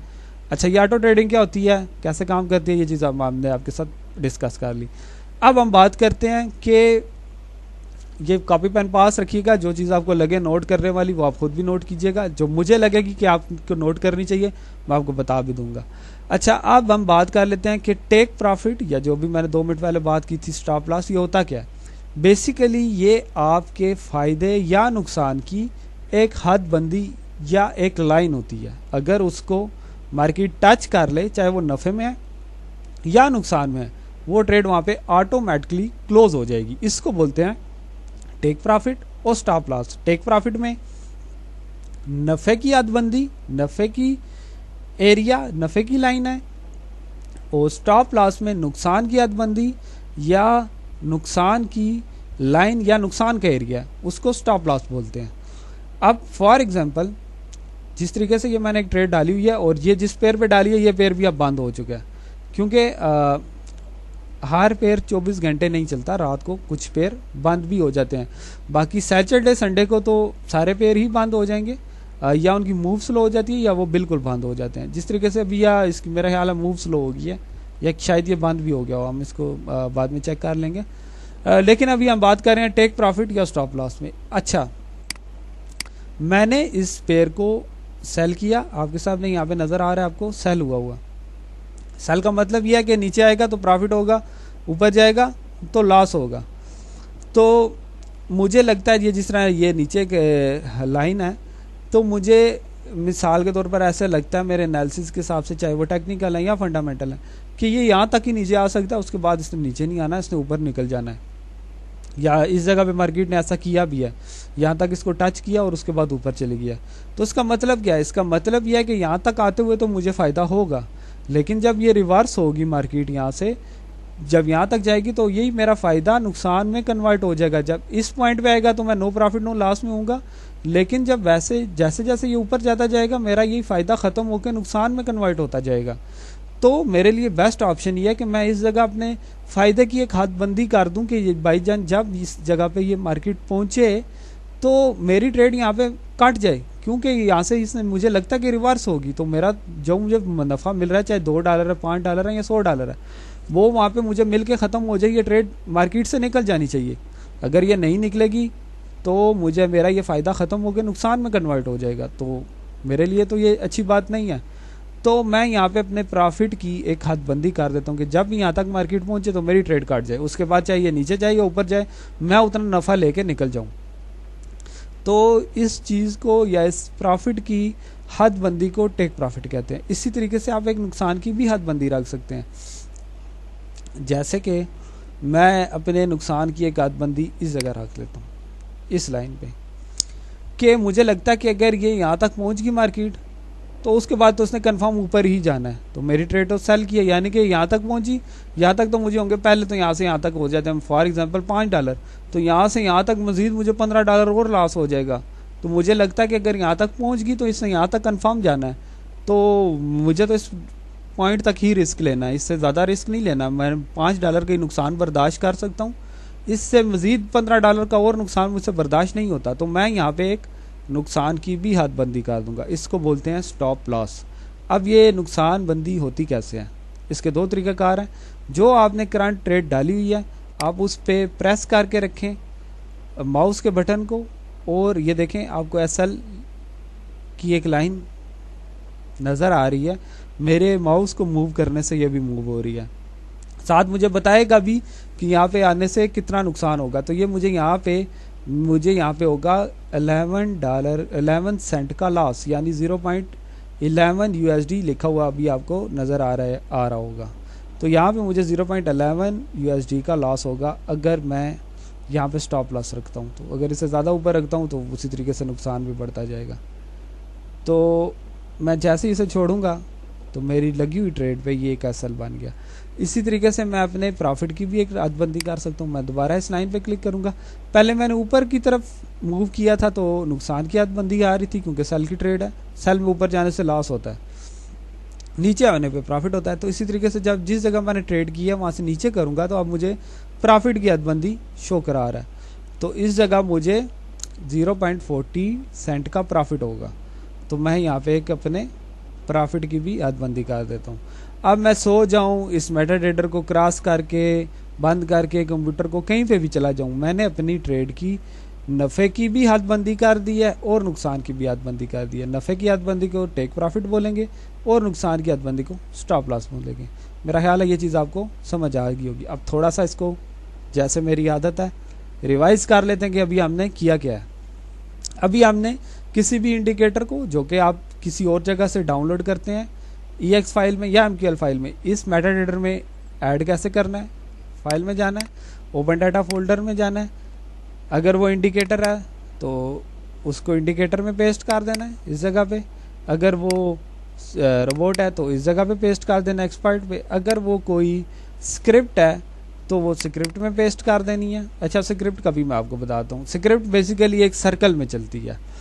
जैसे कि एक स्क्रिप्ट है वो ये है कि आपने जितनी भी ट्रेडें डाली हैं आप चाहते हो कि यार ये सारी इसी जगह पे क्लोज हो जाए, या सिर्फ प्रॉफिट वाली क्लोज हो जाए, या सिर्फ लॉस वाली क्लोज हो जाए, या ओवरऑल सारी क्लोज हो जाए। तो इस चीज़ को हम स्क्रिप्ट में ऐड कर देंगे, यानी कि वो सर्कल में चलती जाएंगी। जैसे ही आप स्क्रिप्ट को ऑन करेंगे, यहाँ पे स्क्रिप्ट लिखा होता है नेविगेटर में, ऑन करेंगे तो वह सारी ट्रेडें कट जाएंगी। वो सर्कल इस तरीके से है कि नेक्स्ट टाइम जब दोबारा ट्रेड करेंगे तो दोबारा आप उसको प्रेस करोगे तो दोबारा वो कट जाएंगी। इस तरीके से जो चीज़ सर्कल में चलती रहती है वो स्क्रिप्ट होती है। इसी तरीके से इसमें लाइब्रेरीज़ हैं। लाइब्रेरीज़ ज़्यादातर DLL फाइल होती हैं जो कि किसी भी इंडिकेटर में या रोबोट में ऐड होती हैं सर्वर के थ्रू। मतलब दो मेटा ट्रेडर को आपने आपस में कनेक्ट करना है तो आपको इसके लिए DLL फाइल चाहिए होती है। ये प्रोग्रामर लोग इसको समझते होंगे। प्रोग्रामिंग हमारा टॉपिक नहीं है, नहीं मैं आपको प्रोग्रामिंग सिखाऊंगा, लेकिन थोड़ा सा मैंने आपको इसका बता दिया। तो कैसे ऐड करना है, इस जगह पे हमने पेस्ट कर देना। वो शो कैसे होगा, जो आपकी फ़ाइल का नेम होगा आपने पहले यहाँ से इसको रिफ़्रेश करना है। अगर इंडिकेटर में ऐड किया तो उस फाइल का नेम आपके सामने आ जाएगा, उस पर डबल क्लिक करना है, वो आप उसको लगा सकते हैं। यहाँ से ओके करेंगे तो वो जो भी फाइल आपने डाउनलोड की है यहाँ पे पेस्ट की है वो आपके चार्ट के ऊपर लग जाएगी। तो ये चीज़ हमने समझी है, टेक प्रॉफिट क्या होता है, स्टॉप लॉस क्या होता है, ये चीज़ हमने समझी है। अब हम मज़ीद आगे चलते हैं। अच्छा, मज़ीद हम मेटा ट्रेडर, क्योंकि हम मेटा ट्रेडर ही अभी पढ़ रहे हैं। मेटा ट्रेडर में ये है, अभी हमने एनालिसिस नहीं पढ़े, वो हम आगे पढ़ेंगे। यानी कि हमने ट्रेड क्या सोच के करनी है कि बाय जा सकती है, सेल जा सकती है, वो हम आगे पढ़ेंगे। वो डिफरेंट बहुत सारी चीज़ें हैं उसमें। अच्छा, उसके बाद हम आ जाते हैं इसी मेटा ट्रेडर में मज़ीद। यहाँ से क्या क्या, ये न्यू चार्ट है जी, यानी आपने अगर नया चार्ट ओपन करना है किसी भी पेयर का, आप उसके ऊपर क्लिक करेंगे तो वो उस पेयर का चार्ट आपके पास आ जाएगा। जिस तरह अभी ये यूनाइटेड स्टेट डॉलर और जापान की करेंसी जापानीज येन का चार्ट आ गया आपके सामने। इससे आसान तरीका कार ये है कि आप इसके ऊपर क्लिक करें, आपके सामने सारे आ जाएंगे चार्ट। आपको जो भी चार्ट ओपन करना चाहते हैं उसके ऊपर राइट क्लिक करें और न्यू ये चार्ट विंडो पे क्लिक कर लें, वो चार्ट आपके पास आ जाएगा। यहाँ पे आपके पास लिमिटेड होंगे न्यू चार्ट, वहाँ पे आपके पास अनलिमिटेड भी होंगे, यहाँ पे भी लिमिटेड हैं। लेकिन एक मुश्किल तरीक़ाकार है, मेरी नज़र में वो ज़्यादा ईजी है। तो उसके बाद हम आ जाते हैं जी, कोई आर्डर आपने डाला हुआ है, आप उसको डिलीट करना चाहते हैं, यहाँ पे मुश्किल है। बेहतर यही है कि आप यहाँ से क्रॉस कर दें। ये मैंने एक आर्डर डाला हुआ है, इसको मैं चाहता हूँ कि मुझे ज़्यादातर नहीं रखना है, तो मैं इसको यहाँ से क्रॉस भी कर सकता हूँ। अच्छा जी, इसके अलावा ये सेव और सेव एज पिक्चर, कोई आप स्क्रीनशॉट वगैरह लेते हैं, ये उससे रिलेटेड है। ज़रूरी इतना नहीं है, इसलिए हम इस पर इतनी बात नहीं करते। कोई इंडिकेटर रिपोर्ट कैसे ऐड करना है, वो हम ओपन डाटा फोल्डर पे आ जाएंगे। ओपन एन अकाउंट, यानी कि अगर आपने किसी सर्वर को अपलोड करना है, ये थोड़ी इंपॉर्टेंट चीज़ है, मैं आपको बता देता हूँ। सर्वर क्या होता है, जैसे मैंने आपको पहले बताया कि आप किसी भी ब्रोकर पे अकाउंट ओपन करेंगे तो आपको अकाउंट नंबर, ट्रेडिंग पासवर्ड और सर्वर देगा। सर्वर बेसिकली होता ये है, वैसे तो ये जो ब्रोकर है उसके टॉपिक में आता है, लेकिन मैं इसको थोड़ा सा बताता हूँ आपको। अब हम यहाँ पाकिस्तान में रहते हैं, तो आपने अक्सर देखा होगा कि केबल हर घर में यूज़ हो रही होती है। तो उसमें ये होता है कि आपको मतलब वो 40 घरों तक उन्होंने एक सर्वर बनाया होता है। उससे जब 41वां घर होता है या उससे क्वांटिटी बढ़ती जाती है, तो केबल का रिज़ल्ट, आपके चैनल चाहे वो स्पोर्ट है, न्यूज़ है, कोई भी है, वो उनका रिज़ल्ट ख़राब होता जाता है, क्योंकि आपने जितनी उसमें कैपेसिटी रखी है, जितनी उसको रखा है कि इतने लोग या इतने यूज़र उसको इस्तेमाल करें, उससे बढ़ती जाती है, तो उसका रिज़ल्ट ख़राब होता जाता है। तो आप फिर एक सर्वर और ऐड करते हैं, एक नया कनेक्शन लगाते हैं, फिर वो मज़ीद 40 या 50 घरों के लिए होता है। इसी तरीके से आप बढ़ाते जाते हैं। तो यहाँ पे भी ब्रोकर ने सर्वर रखा हुआ है कि इतने यूज़र्स को इतना लोड बर्दाश्त कर सकता है, वो उससे बढ़ता जाएगा तो वो फिर सर्वर ब्रोकर ऐड करता जाएगा। जिस तरह अभी अगर हम एक्सनेस की बात करें, तो उसमें 1 2 3 4 रियल 1 2 3 4 मेरे ख्याल से 15-20 तक चले गए हैं। तो ये वो चीज़ है, उससे रिलेटेड है। तो अगर आपने किसी दूसरी कंपनी का कोई सर्वर ऐड करना है या पुराने सर्वर को रिफ़्रेश करना है, तो आप ओपन एन अकाउंट में आएंगे। अभी ये सर्वर, जैसे कि आप देख सकते हो कि ये ब्रोकर एक्सनेस का है और ये एक्सनेस के ही सर्वर हैं और ये भी रिफ़्रेश हो रहे हैं।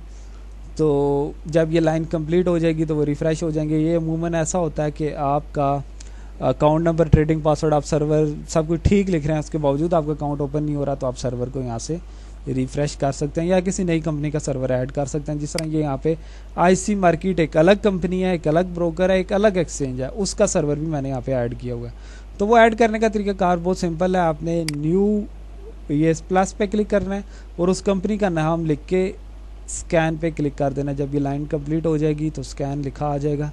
तो जब आप स्कैन पे कंप्लीट कर लेंगे तो वो नई कंपनी का सर्वर भी अपलोड हो जाएगा। आप वो अकाउंट भी इसी मेटाडेटा पे लॉगिन कर सकते हैं। तो ये वो चीज़ है। अच्छा, उसके बाद log in to trade account, मैंने आपको पहले बताया, account number, trading password, server लिखना है, अकाउंट लॉगिन हो जाएगा। ये अकाउंट लॉगिन करने के लिए है। उसके बाद यहाँ पे कुछ इतनी ज़रूरी चीज़ें नहीं हैं जिनको डिस्कस किया जाए, इसलिए हम आगे चलते हैं। व्यू के ऊपर आ जाते हैं। लैंग्वेजेस हैं, इंग्लिश सबसे ज़्यादा अच्छी है, यही यूज़ होती है, इंग्लिश इसको रहने दें। अच्छा, टूल बार है, ये देखें। अभी मैं इस पर क्लिक कर, अभी ये चेक हुआ हुआ है, मैं इसको एन चेक कर देता हूँ। जब मैं एन चेक करता हूँ तो ये देखें, यहाँ से कोई चीज़ आपको गायब होती नज़र आई है। वो क्या थी?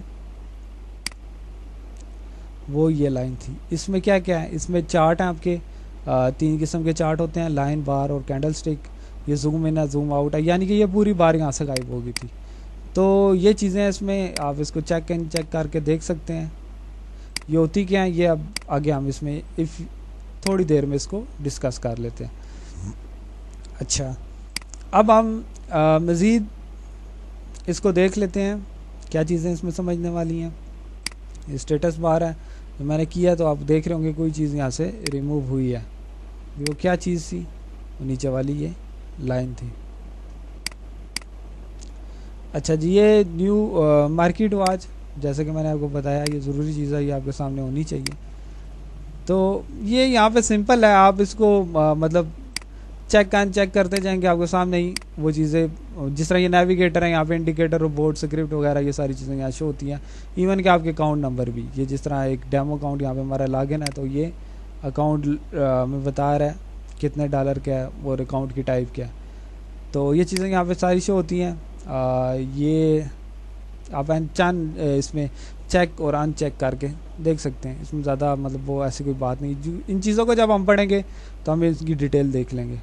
अच्छा, फिर इसी तरीके से ये इंडिकेटर हैं, ये यहाँ से भी देखने की ज़रूरत नहीं है, ये नेविगेटर में आपको शो हो जाएंगे। अच्छा, ये भी देखने की ज़रूरत नहीं है, क्योंकि ये जो चीज़ यहाँ पे बता रहा है वो आपको एक यहाँ पे पूरी बार की सूरत में बता रहा है।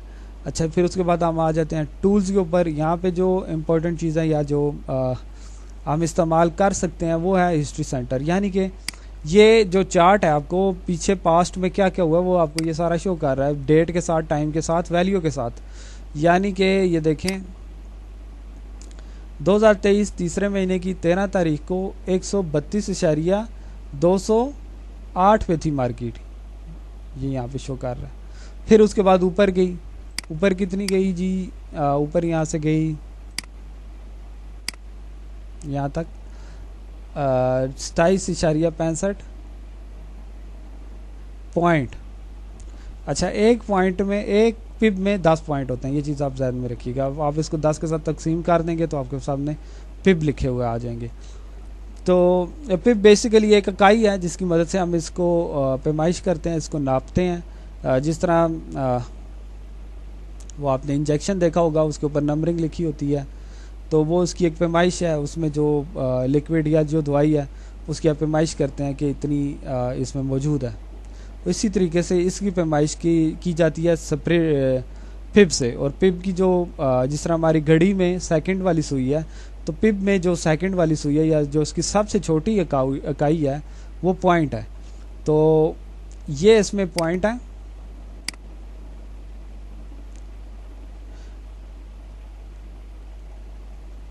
ये जो आपको शो हो रहे हैं 36 कैंडलें और 2893 पॉइंट, और एक पिप में 10 पॉइंट होते हैं।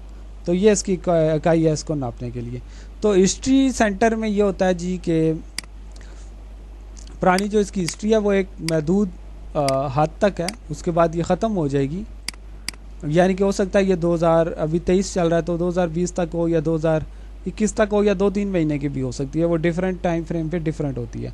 तो आप चाहते हो कि आपको पीछे मज़ीद जानना है, आपने पीछे 5-6 साल में देखना है कि मार्केट में क्या हुआ था, तो आप वो हिस्ट्री अब यहाँ पे परचेज भी होती है। बहुत सी वेबसाइट्स हैं जो उनसी बेच रही होती हैं, और बहुत सी वेबसाइट हैं जो उनसी फ्री भी प्रोवाइड कर रही होती हैं।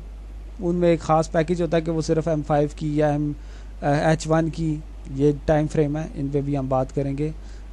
लेकिन आप ध्यान में रख लेंगे जो चीज़ें मैं बोल रहा हूँ सिर्फ उसी की दे रहा होता है कि सिर्फ M5 की आपको ये हिस्ट्री देगा 5 साल की, 10 साल की। अगर वो आप उसको ऐड करना चाहते हैं तो वो आप इसको ये हिस्ट्री सेंटर में ऐड कर सकते हैं। अब इसमें 2 तरीक़ाकार हैं, या तो आपको एक ब्रोकर भी फैसिलिटी दे रहा है कि आप यहाँ पे मैं AUD यानी Australian dollar versus Canadian dollar की हिस्ट्री डाउनलोड करना चाहता हूँ, तो मेरे पास ये टाइम फ्रेम आ गया कि किस टाइम फ्रेम की मैंने डाउनलोड करनी है। मैंने M5 की अगर डाउनलोड करनी है तो मैं डाउनलोड कर दूंगा। अभी मेरे पास ये मौजूद है कहाँ तक, 2023 5वें महीने की 10 तारीख तक, यानी इससे पीछे मेरे पास मौजूद नहीं है। मैं 2020 तक की चाहता हूँ तो मैं डाउनलोड पे क्लिक कर दूंगा। ये काफ़ी टाइम लेगा, एक लाइन सी चलना शुरू हो जाएगी ये ग्रीन कलर की। जब ये यहाँ तक पहुँचेगी तो काफ़ी हिस्ट्री आपको मिल जाएगी। लेकिन बहुत दफ़ा ब्रोकर भी आपको हिस्ट्री प्रोवाइड नहीं करता। उस सूरत में आपको बाहर से, जिस तरह हम इंडिकेटर ऐड करते हैं या रोबोट ऐड करते हैं, वो हिस्ट्री भी हमें बाहर से पुरानी मार्केट को देखने के लिए ऐड करनी पड़ती है। तो उसका तरीकाकार ये है कि आपने यहाँ पे इंपोर्ट पे क्लिक करना है। वो हिस्ट्री जो आपने डाउनलोड किया जिस जगह रखी हुई है, अगर वो डेस्कटॉप पे कहीं रखी हुई है फाइल, तो उस पर डबल क्लिक करके सेव करके ओके कर देना है, तो वो इंपोर्ट हो जाएगी। यानी वो हिस्ट्री आप इसमें, फिर आपकी ये जो चार्ट है कि अगर यहाँ पे आके रुक गया तो ये मज़ीद पीछे भी जाएगा, आप मज़ीद पीछे की हिस्ट्री भी देख सकते हैं। तो यहाँ पे ये चीज़ थोड़ी अहम थी, मैंने आपको बता दी। इसके अलावा यहाँ पे कुछ भी नहीं है।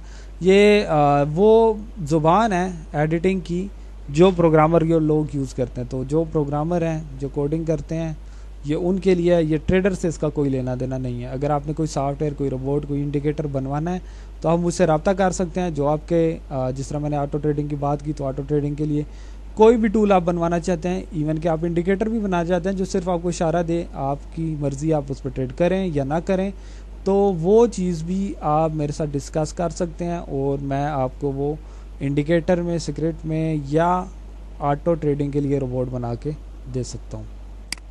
तो ये प्रोग्रामर लोगों के लिए है, यहाँ पे वो प्रोग्रामिंग कर सकते हैं। ये भी सारी ज़ुबान आ गई प्रोग्रामिंग की। ट्रेडर लोगों का ये टॉपिक नहीं है, इसलिए हम इस पर बात नहीं करेंगे। जी बिल्कुल, ट्रेडिंग रिकॉर्डिंग हो रही है। मैं समझ रहा था कि मेरा घंटा, ये आधा घंटा जितना भी मैंने बोला वो ज़ाया तो नहीं हुआ, तो बिल्कुल रिकॉर्डिंग हो रही है।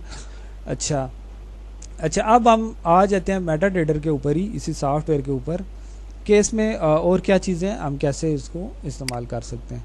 तो ये करेंसी पेयर आ गए, अलग अलग हो गए। जैसे मैंने आपको पहले बताया, इनकी ज़रूरत नहीं है, हमें यहाँ पे शो हो जाएंगे, पेयर का नाम लिखा होगा। अगर नहीं हमें समझ आ रही कि वो क्या चीज़ है, जिस तरह ये है NZDTRY, हमें नहीं पता ये कौन से मुल्क की कौन सी करेंसी है, तो हम सिंपल इस पे एरो रखेंगे तो लिखा आ जाएगा New Zealand dollar versus Turkish lira. तो ये तुर्किश लीरा की करेंसी है, न्यूजीलैंड डॉलर के साथ इसका मुकाबला है। बाय जाएगी, सेल जाएगी, वो हमारे एनालिसिस पे डिपेंड करता है, उस हिसाब से हमें इसे ख़रीद लेंगे या बेच लेंगे। अच्छा, यहाँ पे भी कोई चीज़ इतनी अहम नहीं है जिसको डिस्कस किया जाए, ये भी नहीं है, डाटा विंडो भी नहीं। अच्छा, ये ज़रूरी है, नेविगेटर का आपको पता होना चाहिए, क्योंकि इंडिकेटर रोबोट या आपके अकाउंट आपको यहाँ पे ही शो होंगे। कोई इंडिकेटर लगाना है, कोई रोबोट लगाना है, तो ये ज़रूरी है। ये अच्छा, ये जो चीज़ है ये भी इम्पोर्टेंट है, इसको टूल बार कहते हैं, ये कुछ लोग टर्मिनल भी बोलते हैं। तो यहाँ पे आपको ट्रेडें शो होती हैं, जो आपने काम किया है वो आपको यहाँ पे शो होगा। जैसे कि मैंने BND USD को ट्रेड किया है, मैंने इसको सेल किया है, वॉल्यूम मेरा 0.01 था। ये वॉल्यूम क्या होता है अभी मैं आपके साथ डिस्कस कर लेता हूँ। ये मेरा टेक प्रॉफिट है, ये मेरा स्टॉप लॉस है। तो ये सारा कुछ आपको ट्रेड में शो होता है। जब मैं इस ट्रेड को काट दूंगा, अच्छा, फिर उसके बाद यहाँ पे नीचे एक चीज़ है बैलेंस, यानी कि मैंने जब ट्रेड स्टार्ट किया तो मेरा ये बैलेंस था 2451, यानी डेमो काउंट का ये बैलेंस है, रियल नहीं है, लेकिन 2451 था। और अभी मेरा बैलेंस कितना है, 2451.76। पहले था इशारिया 79, अभी है इशारिया .76, यानी कितना माइनस हो गया, 3 सेंट। अब इक्विटी और बैलेंस में फ़र्क किया है कि बैलेंस यहाँ से आपने ट्रेड स्टार्ट की है, अब आपकी ट्रेड लगाने के बाद आपको अगर नफ़ा हुआ है तो ये बैलेंस से ज़्यादा हो जाएगा, जितना नफ़ा होगा वो ऐड हो जाएगा। यानी अब ये 3 सेंट का नुकसान है, तो ये मेरे बैलेंस से 3 सेंट माइनस होके इक्विटी में आ गया, इसको बोलते हैं इक्विटी। आपने जो ट्रेड किया वो प्लस या माइनस होके इक्विटी में शो होती है, और प्लस या माइनस के अलावा जहाँ से आपने स्टार्ट किया वो बैलेंस में शो होती है। तो बैलेंस मेरा ये शो हो रहा है। अब मैंने अगर एक ट्रेड डाली है तो उसका 3 सेंट माइनस है, तो वो मेरे बैलेंस से माइनस होकर इक्विटी में शो हो जाएगा। मार्जिन और फ्री मार्जिन लेवरेज पे डिपेंड करता है। अच्छा, अब लेवरेज क्या होती है ये भी हम डिस्कस कर लेते हैं। मेरे सामने एक टेबल मौजूद है, टेबल पे बहुत सारी चीज़ें पड़ी हैं। मुझे एक बंदा बोलता है मेरे पास 10 रुपये हैं और मैं 10 रुपये में एक ही चीज़ ख़रीद सकता हूँ। मेरे पास इस टाइम टेबल पे माउस है, कीबोर्ड पड़ा हुआ है, ग्लास भी पड़ा हुआ है और टिश्यू पेपर भी पड़ा हुआ है। तो मैं इन सब चीज़ों में से एक चीज़ 10 रुपये में परचेज़ कर सकता हूँ। लेकिन मुझे एक बंदा बोलता है जी कि आप मुझसे 20 रुपये और ले लें और 3 चीज़ें परचेज़ कर लें, यानी 20 रुपये मुझसे उधार ले लें, लोन ले लें। आप मज़ीद 2 चीज़ों की और भी परचेजिंग कर लें, आपके पास 10 रुपये हैं और आप 10 रुपये में एक ही चीज़ परचेज़ कर सकते हैं। ये जो लोन है इसी को लेवरेज बोलते हैं। लेकिन ये बात ज़हन में रखिएगा, ये जो 20 रुपये मुझे मिले हैं इस पे नफ़ा या नुकसान नहीं होगा। नफ़ा या नुकसान मेरी अपनी अमाउंट पे ही होगा। या आप इसी एग्जांपल को आगे चलाते हैं। मैंने किसी से कोई लोन नहीं लिया, मैंने कोई लेवरेज नहीं ली, मैंने 10 रुपये में सिर्फ एक कीबोर्ड ही लिया। अब 1 घंटे बाद इसकी वैल्यू अगर हो जाती है 20 रुपये या 15 रुपये, तो मुझे 5 रुपये प्रॉफिट हो गया।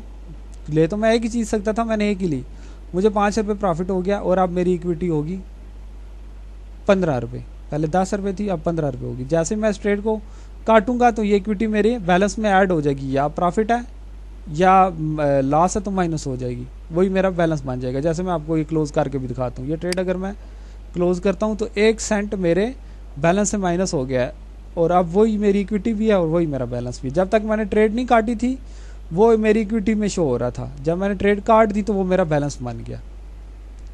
तो अब मुझे 5 रुपये का प्रॉफिट तो हो गया, लेकिन अब मैंने उधार ले लिया एक बंदे से जो मेरे पास खड़ा हुआ था, उसने मुझे 20 रुपये और दे दिए, मैंने टिश्यू पेपर भी ले लिया और एक गिलास भी ले लिया। अब अगले 15 मिनट में ये तीनों चीज़ें 5-5 रुपये ऊपर चली जाती हैं। अब मुझे 15 रुपये का प्रॉफिट, मेरे अपने 10 रुपये थे, मुझे 5, 10, 15 तीनों चीज़ों में से 5-5 का प्रॉफिट हो गया, मुझे 15 रुपये का प्रॉफिट हो गया।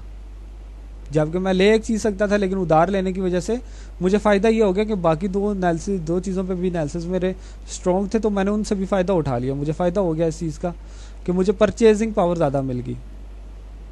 अच्छा, अब होता ये है कि मेरे अपने तो 10 रुपये, लेकिन मैंने वो उधार लेके 2 चीज़ें और भी परचेज़ कर ली। अब उन तीनों चीज़ों की वैल्यू गिरती है। मेरी कीबोर्ड की भी 5 रुपये गिर गई, 5 रुपये गिर गई इसकी ग्लास की भी, और 5 रुपये टिश्यू पेपर की भी, तीनों की 5-5 रुपये गिर गई। अब उस सूरत में होगा क्या, मैंने जो उधार लिया था वो उसी टाइम माइनस हो जाएगा। मतलब कहने का ये है कि मेरे अपने जाती जो 10 रुपये थे, जब तक वहाँ तक नुकसान नहीं पहुँचता मेरी वो तीनों ट्रेडें चल रही हैं। तो जैसे ही मेरा नुकसान 11 रुपये होता गया, उस बंदे ने जिसने मुझे उधार दिया था उसी टाइम उसने अपने पैसे वापस ले लिए। यानी कि उसने मुझे सिर्फ परचेजिंग पावर दी है, अपनी अमाउंट में नफ़ा या नुकसान करने की इजाज़त नहीं दी। इसको बोलते हैं लेवरेज। अब ये फ़ायदामंद भी है, नुकसानदेह भी है। जो नया बंदा है उसके लिए नुकसानदेह है, उसके लिए फ़ायदा नहीं है, क्योंकि उसे समझ नहीं होगी, वो उसको परचेजिंग पावर ब्रोकर या वो एक्सचेंज, या ये जारी बात है। एग्जांपल में तो मेरे पास बंदा खड़ा था जिसने मुझे 20 रुपये उधार दे दिए, लेकिन यहाँ पे तो आपके पास कोई नहीं खड़ा हुआ ना। ये आपको लेवरेज आपका ब्रोकर या आपकी एक्सचेंज या वो कंपनी ही देगी जिसके ऊपर आपने अकाउंट बनाया। वो डिफरेंट देती हैं, कुछ 1:100 देती हैं, कुछ 500 देती हैं, कुछ 2000 देती हैं, कुछ अनलिमिटेड भी देती हैं। जिस तरह एक्सेस आपको अनलिमिटेड भी लेवरेज देता है। पर लेवरेज का मतलब सिर्फ परचेजिंग पावर है, बस उस पैसे पे जो आपको उधार मिला है, नफ़ा या नुकसान नहीं होगा, वो आपकी अपनी ज़ाती अमाउंट पे ही होगा। अगर आप वहाँ तक नुकसान कर चुके हैं तो वो जो लेवरेज आपको मिली थी वो ख़त्म हो जाएगी, उसी टाइम वो अपना निकाल लेगा। क्योंकि रूल तो ये था कि मैं 10 रुपये में एक चीज़ परचेज़ कर सकता हूँ, मैंने उधार 20 रुपये लेके 3 चीज़ें परचेज़ कर ली। अब तीनों चीज़ों में जब मिला के 10 रुपये का लॉस हो गया, तो वो जिस बंदे ने मुझे 20 रुपये दिए थे उसने वापस ले ली। यानी कि ये सिर्फ परचेजिंग पावर है। और स्टार्ट में आप ये कम से कम ही रखें, ज़्यादा मत रखें, आपको नुकसान देगी। अच्छा, उसके बाद हम आ जाते हैं जी ट्रेड के ऊपर। ये तो आपने देख लिया है, तो आप थोड़ा सा फिर रिवाइज कर लेते हैं, थोड़ा दोहरा लेते हैं कि हमने किया क्या है। हमने किया ये है कि इसके जो मेन फंक्शन है वो समझें, यहाँ तक अभी ये रहते हैं, ये अभी हम देखते हैं। अभी ट्रेड को समझा हमने, ट्रेड बैलेंस क्या होता है, इक्विटी क्या होती है, मार्जिन और फ्री मार्जिन क्या होता है। मार्जिन और फ्री मार्जिन लेवरेज पे काम करता है। और ट्रेड बैलेंस है जो सा, वो आपका ट्रेड शुरू करने से पहले जो आपकी अमाउंट है वो बैलेंस में शो होती है। और इक्विटी जो आपने ट्रेडें डाली हैं वो प्लस या माइनस हो रही हैं, उनको बोलते हैं इक्विटी। अब इसमें एक और चीज़ भी है जिसको बोलते हैं ड्रा डाउन, वो भी आपके साथ मैं डिस्कस कर लेता हूँ। जैसे कि ये मैंने ट्रेड डाली है तो ये 0.01 तक माइनस गई थी। जब मैंने जब मैंने ये ट्रेड काटी तो ये मैंने 0.01 में, लेकिन ये माइनस कहाँ तक गई थी। फॉर एग्जांपल मेरा अकाउंट है $10 का, और जो मैंने ट्रेड डाली है वो उसने मुझे किसी टाइम पे $5 माइनस का दिखाया था, लेकिन काटी नहीं थी मैंने वो $5 माइनस पे काटा, मैंने उसको $1 प्रॉफिट पे ही है। फॉर एग्जांपल $1 प्रॉफिट पे ही मैंने उसको काटा है, लेकिन वो $5 माइनस पे तो गई थी ना। इसका मतलब है कि वो 50% तक माइनस में गई थी। तो जो वो माइनस में गई थी उसको बोलते हैं ड्रा डाउन। तो जब आप ट्रेडें डालेंगे बहुत सारी और यहाँ पे आपको माइनस शो हो रहा होगा कि इतना इस टाइम इतना बैलेंस माइनस है, उसको बोलेंगे ड्रा डाउन। तो ये एक और भी इम्पोर्टेंट चीज़ थी जो आपको पता होनी चाहिए मेटा ट्रेडर में। अच्छा, उसके बाद ये है जी कि हम आ जाते हैं अकाउंट हिस्ट्री पे। अकाउंट हिस्ट्री है कि मैंने जो पास्ट में जो किया है वो सारा कुछ यहाँ पे मुझे शो हो जाएगा। यानी कि आज के दिन में ही 2023 5वें महीने की 20 तारीख को मैंने एक ट्रेड की थी जिसकी टाइप थी सेल, और मैंने उसमें किया ये था, वॉल्यूम रखा था सेल में 0.01 का, ये पेयर था। उस टाइम ये प्राइस चल रही थी जब मैंने सेल किया, मैंने इसका ये टेक प्रॉफिट स्टॉप लॉस रखा था, ये टेक प्रॉफिट रखा था, ये नुकसान की याद, ये फ़ायदे की याद रखी थी, और मैंने इसको मैनुअल जब काटा था तो मुझे 1 सेंट का लॉस हुआ था। ये टाइम चल रहा था उस टाइम। यानी आपने हिस्ट्री में जो जो कारनामे सर अंजाम दिए हैं वो सारे आपको यहाँ पे शो हो जाएंगे। इसको बोलते हैं हिस्ट्री। अच्छा, इसकी इतनी ज़रूरत नहीं है इसको, इसलिए हम इसको डिस्कस नहीं करते। ये आप देख लीजिएगा, ब्रोकर आपको न्यूज़ वगैरह बता देता है कि फ़लाने मुल्क में ये चीज़ होने वाली है, ये ऐसा है, ये ऐसा है, ये सारी चीज़ें। जब हम फंडामेंटल एनालिसिस डिस्कस करेंगे, न्यूज़ की टाइप देखेंगे, तो वो मैं आपको वहाँ पे बता दूंगा। उसके बाद ये अलर्ट है। अलर्ट बेसिकली किसी इंडिकेटर, किसी रोबोट में आपने अलर्ट का फंक्शन डाला हुआ है, जो आपको स्क्रीन पे अलर्ट की सूरत में साउंड करके एक विंडो ओपन करके बता देता है जो भी आपने उसमें प्रोग्रामिंग किया है कि इसको बाय कर ले, सेल कर दें, रुक जाएं, या ये कैंडल ओपन हो गया, ये जो भी लाइट आपने प्रोग्रामिंग के साथ डाला हुआ है वो आपको यहाँ पे शो हो जाएगा। ये मेल बॉक्स है जो ब्रोकर आपको मेलें भेज रहा है। जिस तरह ये हाई इम्पोर्टेंस न्यूज़ है, अब ये क्या न्यूज़ है हम इसको देख लेते हैं। ये बोल रहा है जी कि ये छोटी विंडो में है तो हम इसको थोड़ा सा बड़ा करके देख देते हैं कि अच्छा, बेसिकली ये इकोनॉमिक कैलेंडर के हवाले से बता रहा है पेयर के बारे में कि गोल्ड में इस टाइम पे न्यूज़ चलेगी, इस टाइम से इस टाइम तक, और उसका इन पेयर पे इम्पैक्ट रहेगा। बाकी डिटेल पे हम नहीं जाते। वो डिफरेंट किस्म की जो भी न्यूज़ होगी करेंसी से रिलेटेड वो आपको ब्रोकर यहाँ पे मेल बॉक्स में आपको ईमेल भी करेगा, प्लस यहाँ पे भी आपको शो कर देगा। अच्छा, अब इसमें एक और चीज़ है, मेल बॉक्स है, मेल बॉक्स के साथ कैलेंडर है, कैलेंडर के साथ कैलेंडर ये फंडामेंटल न्यूज़ के हवाले से है। अच्छा, कंपनी ये इतना ज़्यादा इम्पोर्टेंट नहीं है, इसलिए हम इसको डिस्कस नहीं करते। ये ब्रोकर के, जिस ब्रोकर पे आपने अकाउंट बनाया है, ये उसी की टाइप वगैरह और वो सारी चीज़ें यहाँ पे शो कर देता है आपको। अलर्ट्स मैंने आपको बता दिया है। अच्छा, ये भी इतना इम्पोर्टेंट नहीं है, ये भी नहीं। अच्छा, ये एक्सपर्ट इम्पोर्टेंट है प्रोग्रामर लोगों के लिए। जब कोई मतलब आप ये वगैरह लगाते हो, उसमें किसी किस्म का कोई एरर है तो वो सारा कुछ आपको यहाँ पे शो करता है। ये ट्रेडर लोगों के लिए नहीं है इतना ख़ास, लेकिन प्रोग्रामर लोगों के लिए इम्पोर्टेंट है, और जो करते हैं प्रोग्रामिंग उनको समझाने की ज़रूरत नहीं है, वो इस फंक्शन को बहुत अच्छे तरीके से समझते हैं। तो ये हो गया। अच्छा, फिर ये चीज़ यहाँ पे रह गई थी, हम इसको भी थोड़ा सा डिस्कस कर लेते हैं। 3 किस्म के चार्ट हैं मार्केट में। एक को बोलते हैं बार चार्ट, इसको बोलते हैं कैंडल स्टिक चार्ट, और इसको बोलते हैं लाइन चार्ट। अब इन 3 चीज़ों को हम हल्का हल्का पढ़ लेते हैं कि ये क्या होती हैं, कैसे काम करती हैं। सबसे पहले है जी इसमें बार चार्ट। बार चार्ट होता क्या है? बार चार्ट से पहले बल्कि हम पढ़ते हैं लाइन चार्ट। लाइन चार्ट क्या होता है?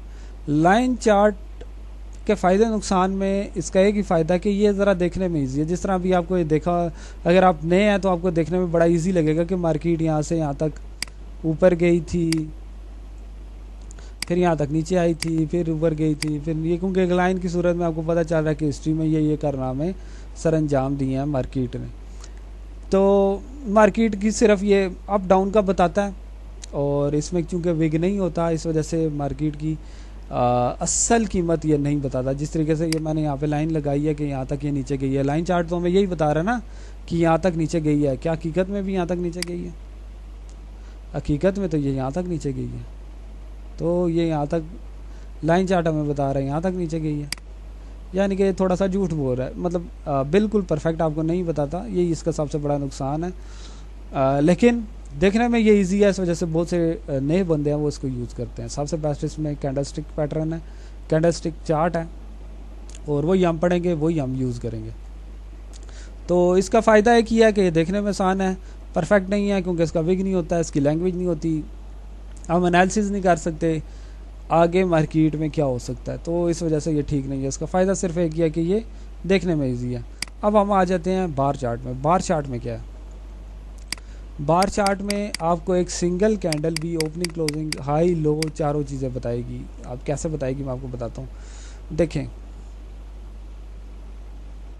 अब ये एक कैंडल हमें बता रही है कि ये यहाँ से ओपन हुई थी, ओपन होने के बाद इतना नीचे गई है, नीचे जाने के बाद इतना ऊपर आई है, ऊपर आने के बाद इस जगह पे क्लोज हो गया। यानी कि इस एक कैंडल ने हमें सारा माजरा बता दिया है कि एक घंटे में मार्केट के साथ क्या क्या हुआ है, क्या क्या हुआ है।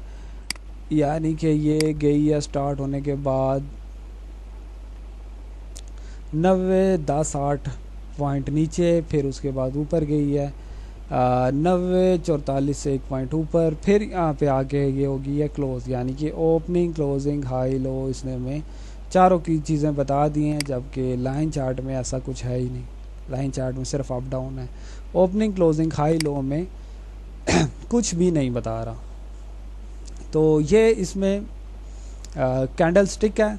उसके बाद तीसरा चार्ट ये हमें ओपनिंग, क्लोजिंग, हाई, लो चारों चीज़ें बताता है। इसके अलावा इसकी लैंग्वेज भी है, तो इसको भी हम देख लेते हैं। बेसिकली कैंडल स्टिक जो जापानीज़ लोग हैं उन लोगों की दरियाफ्त है। जो वहाँ पे चावल की फसल होती थी, तो जब वो उसको देखते थे चावल को, कोई चावल बड़ा होता था, कोई छोटा होता था, कोई दरमियान से टूटा होता था, तो वो सारे चीज़ को देख के उन्होंने उससे रिलेटेड ये उन्होंने एक ज़ुबान बना ली, इसको कैंडल स्टिक बोलते हैं। और जिस तरह वो चावल छोटा बड़ा होता था, इसी तरह यहाँ पे भी कैंडल के बड़ा छोटा होने से हमें फ्यूचर का भी पता चल जाता है। इसकी बाकायदा एक लैंग्वेज है। जो इम्पोर्टेंट चीज़ें हैं वो मैं यहाँ पे आपके साथ शेयर भी कर दूँगा। तो ये सबसे अच्छा चार्ट है। इसमें आपकी फ्यूचर की प्रिडिक्शन भी कर सकते हैं मार्केट की, और ओपनिंग, क्लोजिंग, हाई, लो चारों चीज़ें बताता है। बिल्कुल परफेक्ट मार्केट पास्ट में कहाँ तक गई थी वो भी बताता है, क्योंकि इसका विग मौजूद है। अब इसकी हम बात कर लेते हैं। इसमें एक कैंडल बनती है। कैंडल कैसे बनती है? जहाँ से पुरानी कैंडल क्लोज़ हुई है, यहाँ पे क्लोज़ हुई थी, तो नई कैंडल स्टार्ट हो जाती है। स्टार्ट होने के लिए इसमें टाइम फ्रेम होता है। अभी मैं बात कर लेता हूँ टाइम फ्रेम क्या होता है। तो जहाँ से ये स्टार्ट हुई है, स्टार्ट होने के बाद जितना नीचे जाएगी इसका लोअर विग बनेगा। उस पॉइंट पे दोबारा आएगी जहाँ पे स्टार्ट हुई है, तो वहाँ से जब ऊपर जाना शुरू होगी तो इसकी बॉडी बनेगी। यहाँ तक ऊपर गई थी, ऊपर जाने के बाद जिस जगह पे उसका टाइम फ्रेम पूरा होगा तो ये कैंडल क्लोज हो जाएगी। तो जब ये क्लोज हो जाएगी तो हमारे पास आएंगी 3 चीज़ें। वो 3 चीज़ें हैं, यहाँ से यहाँ तक इसका लोअर विग, दरम्यान में इसकी बॉडी, और ये इसका ऊपर आ जाएगा अपर विग।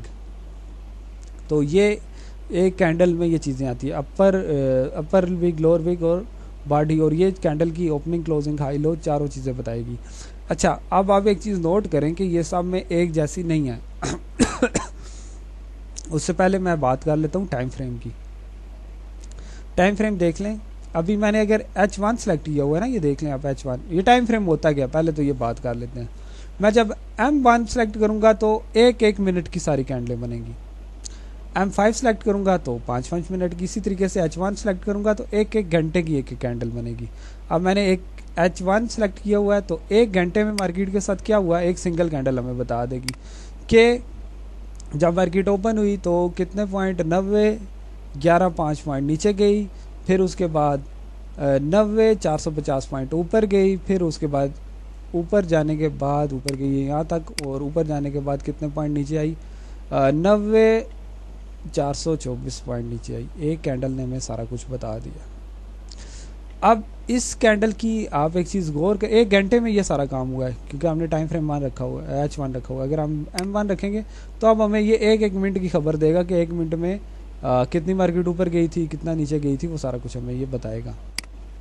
अच्छा, जो इसमें अभी गौर करने वाली चीज़ है वो ये है कि देखिए ये सभी कैंडल्स एक जैसी नहीं है।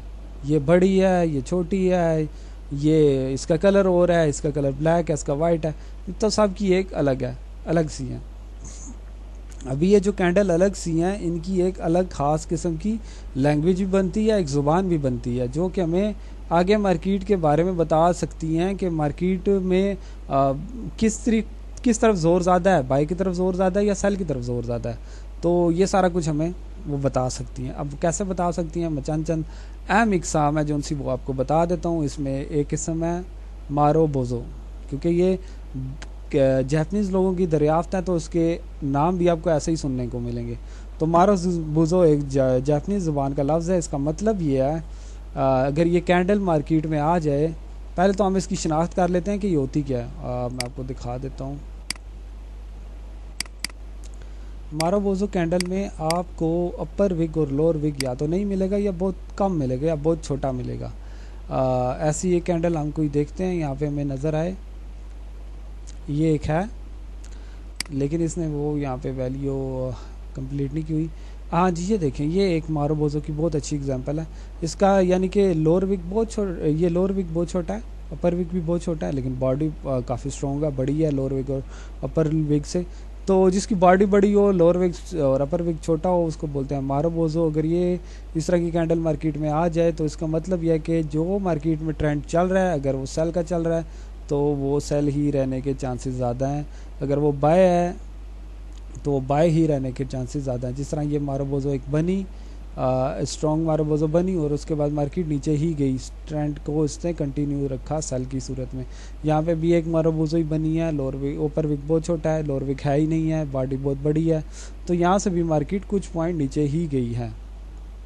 यहाँ पे भी एक बनी है लेकिन आगे मार्केट नीचे नहीं गई, ठीक है। तो ये बात आपने ध्यान में रखनी है कि जब भी मारोबोजो बने, ये ज़रूरी नहीं है कि नीचे ही जाएगी, अगर या ऊपर ही जाएगी। अगर ऐसा हो तो हर बंदा अरबपति हो, यानी कि आपको अगर 10 किस्म के सिग्नल मिलते हैं तो उसमें से ज़रूरी नहीं कि 10 के 10 ही ठीक हों, 8 ठीक हो सकते हैं, 2 फिर भी रॉन्ग होने की गुंजाइश रख सकते हैं आप। तो अगर ये मारोबोजो बन जाए तो हम तसव्वुर कर सकते हैं कि मार्केट में ट्रेंड वही रहेगा जो था। ये इसकी अब हम ज़ुबान की बात कर रहे हैं। अच्छा, फिर उसके बाद हम बात करते हैं एक कैंडल की एक और किस्म जिसे कि डोजी बोलते हैं। डोजी में ये होता है कि अब वैसे तो बहुत सारी हैं लेकिन हम सबको डिस्कस नहीं करेंगे, हम सिर्फ वही डिस्कस करेंगे जो कि इम्पोर्टेंट है। अच्छा, ये कैंडल कोई यहाँ पे बनी हो तो मैं आपको दिखा देता हूँ।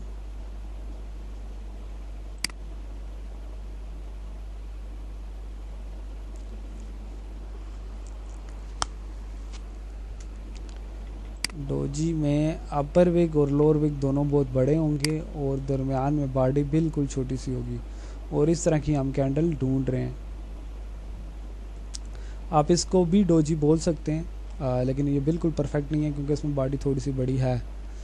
हम बिल्कुल परफेक्ट डोजी एक ढूंढ लेते हैं।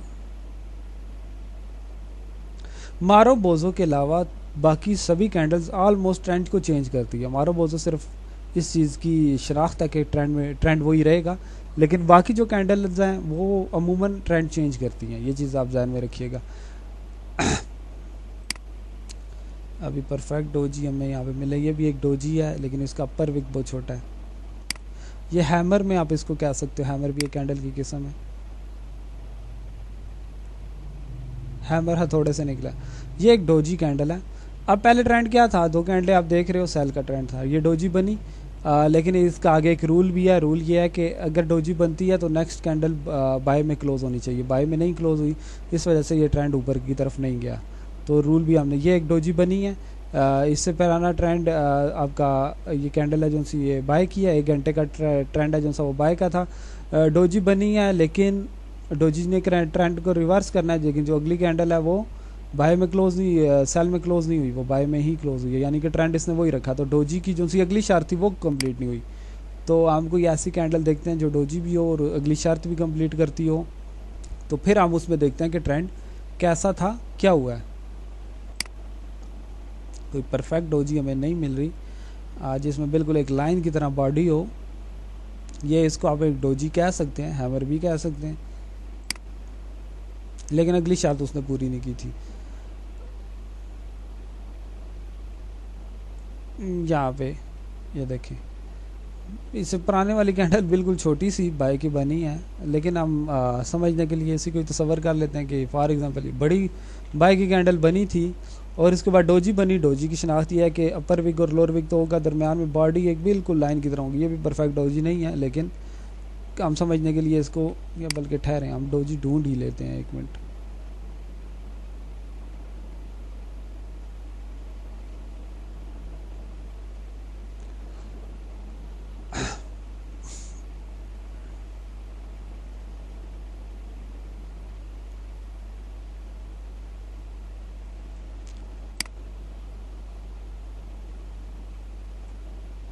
ये एक डोजी बनी है लेकिन इसने अगली शर्त पूरी नहीं की। ये एक हैमर बना है। मेरा ख्याल है ये हम पेयर चेंज करते हैं। ये एक डोजी बनी हुई है। इससे पुरानी कैंडल का सेल का ट्रेंड था, डोजी बनी, यहाँ से बाय जानी चाहिए थी, लेकिन कैंडल भी बाय में क्लोज होनी चाहिए थी, वो नहीं हुई। अच्छा, मैं ये तो आपको बताना ही भूल गया कि बाय और सेल में होता क्या है। बेसिकली दो तरह की कैंडल है मार्केट में, एक को बियर और एक को बुलिश बोलते हैं। बियर में क्योंकि उसका सार नीचे की तरफ होता है, तो जो डाउन की तरफ क्लोज होती हैं उनको हम बैरिश कैंडल बोलते हैं, और जो कैंडल बुल के सींग ऊपर की तरफ होते हैं, तो जो ऊपर की तरफ क्लोज होती हैं उनको हम बुलिश कैंडल बोलते हैं। तो इसमें दो तरह के आपको कलर भी शो हो रहे होंगे। जो कैंडल ऊपर की तरफ क्लोज हुई हैं वो बाय में क्लोज हुई हैं, तो उनका कलर ब्लैक है। इसी तरीके से जो नीचे की तरफ क्लोज हुई हैं उनको बैरिश हैं, और उनको वो सेल में क्लोज हुई हैं। तो अभी हम डोजी में देख लेते हैं कि ट्रेंड भी चेंज हो और उसकी अगली शार्प भी पूरी हो, फिर हम देखते हैं कि मार्केट में हुआ क्या है। ये हमें एक डोजी मिल गई है। वो ढूंढने के बाद पहले ट्रेंड सेल का था, ये एक डोजी बनी छोटी सी, ट्रेंड चेंज होने की शनाख्त। अगली जो शर्त थी वो ये थी कि अगली कैंडल बाय होनी चाहिए, और वो बाय भी हुई। फिर उसके बाद आप देखें कि मार्केट कितना ऊपर गई है एक डोजी बनने के बाद, और उसकी शर्त पूरी करने के बाद यहाँ से मार्केट ऊपर गई। यानी कि जो दूसरी किस्म है डोजी की, वो अगर बन जाए और उसकी शर्त भी पूरी हो तो वो ट्रेंड चेंज करती है। अब तीसरी जो सी इंपॉर्टेंट है वो उसमें हैमर है। हैमर एक थोड़े की तरह होती है, जैसे कि ये है, पहले ट्रेंड सेल का था, ये एक हैमर बना, यानी एक विग उसका बड़ा होगा, एक छोटा होगा, दरम्यान में बॉडी छोटी सी होगी, जिस तरीके से ये एक हैमर बन गया। और उसकी अगली शर्त यह है कि वो भी बाय में क्लोज हो अगली कैंडल, और अगली कैंडल भी बाय में क्लोज हुई। फिर उसके बाद मार्केट ने बाय की तरफ, मेरा ख्याल आपका टीपी हिट करने तक तो बाय की तरफ गई होगी, इतना बाय में गई। तो ये भी एक कैंडल की किस्म है, यानी कि इसकी बॉडी और अपर लोअर भी ऊपर नीचे होने से आगे मार्केट में क्या हो सकता है वो भी हमें पता चल जाता है। तो हैमर भी हमने कर लिया है, मारोबोजो, डोजी, पिन बार और हैमर एक ही जैसा है, ऑलमोस्ट एक जैसा है। अच्छा, ये इम्पोर्टेंट हमने कर ली। अच्छा, उसके बाद हम अब फिर इसको थोड़ा सा रिवाइज कर लेते हैं कि हमने क्या क्या दोहराया पढ़ा है, उसको थोड़ा दोहरा लेते हैं। हमने ये देखे, टाइम फ्रेम देखे, M1 सेलेक्ट करेंगे तो एक कैंडल M1 में क्लोज होगी, M5 क्लोज करेंगे तो M5 में होगी। बुलिश और बैरिश कैंडल्स क्या होती हैं, जो ऊपर की तरफ क्लोज हो वो बुलिश, जो नीचे की तरफ क्लोज हो बैरिश, यानी सेल वाली कैंडल बैरिश, बाय वाली कैंडल बुलिश। अच्छा, फिर उसके बाद हमने इसके 3 किस्म के चार्ट पढ़े। लाइन चार्ट क्या होता है, इसकी खूबियाँ खामियाँ क्या हैं। खूबी सिर्फ एक किया, देखने में आसान है, अपर विग लोअर विग नहीं होता, कैंडल की लैंग्वेज नहीं होती, बॉडी नहीं होती, इस वजह से हम आगे, क्योंकि अब इसमें देखें कहाँ मारोबोज है, कहाँ डोजी, कहाँ पिन बार है, नहीं नज़र आ रही क्योंकि कैंडल ही नहीं है, तो हम आगे की प्रिडिक्शन नहीं कर सकते, लैंग्वेज नहीं होती इसकी। अच्छा, फिर उसके बाद बार चार्ट है। बार चार्ट में अपर विग, लोअर विग और बॉडी होती है दरमियान में। सबसे बेस्ट कैंडल स्टिक है जो हमने यूज़ करना है, और जो ऊपर की तरफ ये डंडा होगा इसको अपर विग, जो नीचे की तरफ लोअर विग, और दरमियान में जो बॉडी है ये ऊपर नीचे बड़ी छोटी होने की वजह से इसकी मखसूस ज़ुबान बनती है, और वो मखसूस इम्पैक्ट रखती है मार्केट में। तकरीबन हमने ये सब कुछ पढ़ा। अच्छा जी, उसके बाद ऑलमोस्ट मेरा ख्याल है कि हमने मेटा ट्रेडर को कंप्लीट कर ही लिया है। अब इसमें ये है, ये कुछ चीज़ें रह गई हैं इंपॉर्टेंट है, मैं आपको बता देता हूँ। आपने मार्केट को बड़ा करके देखना है, जूम इन करके देखना है, तो आपने प्लस के शीशे पे क्लिक करना है। छोटा करना है मार्केट को तो माइनस के शीशे पे क्लिक करना है। ये जितने चार्ट मौजूद हैं, अभी ये एक अकेला आपको शो हो रहा है, आप एक ही टाइम फ्रेम इस विंडो में, एक ही विंडो में सारे चार्ट लेके आना चाहते हैं तो आप इसके ऊपर क्लिक करेंगे। ये सारे अलग अलग जितने भी चार्ट हैं मेरे शो हो गए हैं। अब मैं किसी भी एक चार्ट को बड़ा करके देखना चाहता हूँ तो उस पर डबल क्लिक करूँगा, आ जाएगा वो मेरे सामने।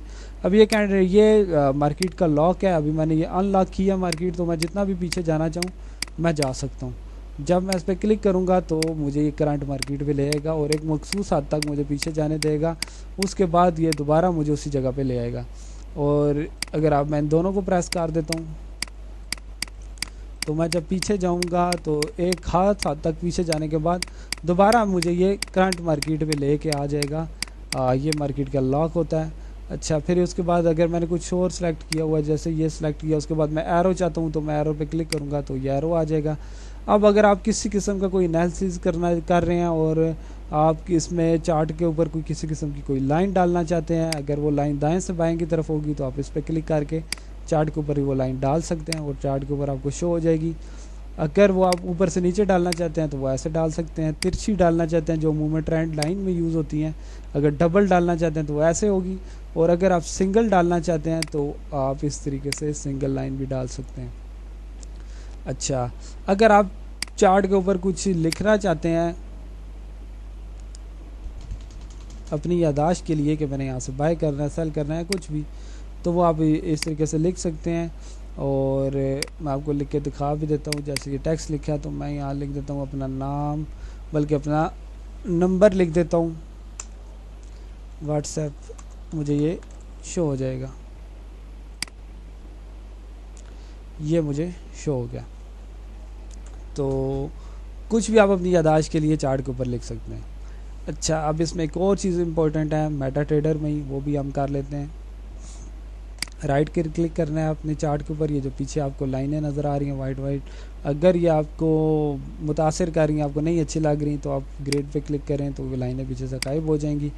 अच्छा, आप इनका, क्योंकि ये बाकी जो चीज़ें हमने ये अलग अलग यहाँ पे शो हो रही हैं, वो सारा कुछ हमने यहाँ पे पढ़ लिया। जिस तरह ये trade history, zoom in zoom out, जैसे जूम इन है जूम आउट है, तो ये यहाँ पे ऑलरेडी मौजूद है, इसलिए इनको करने की ज़रूरत नहीं है। यहाँ पे इंपॉर्टेंट दो ही चीज़ें थी, एक वो ग्रिड और दूसरा ये प्रॉपर्टीज़ में हम अगर किसी भी कैंडल को किसी भी तरह का कलर देना चाहते हैं तो आप दे सकते हैं। जैसे कि ये बैकग्राउंड ब्लैक है तो मुझे नहीं अच्छा लगता, मैं वाइट करना चाहता हूँ तो मैं वाइट कर लूँगा।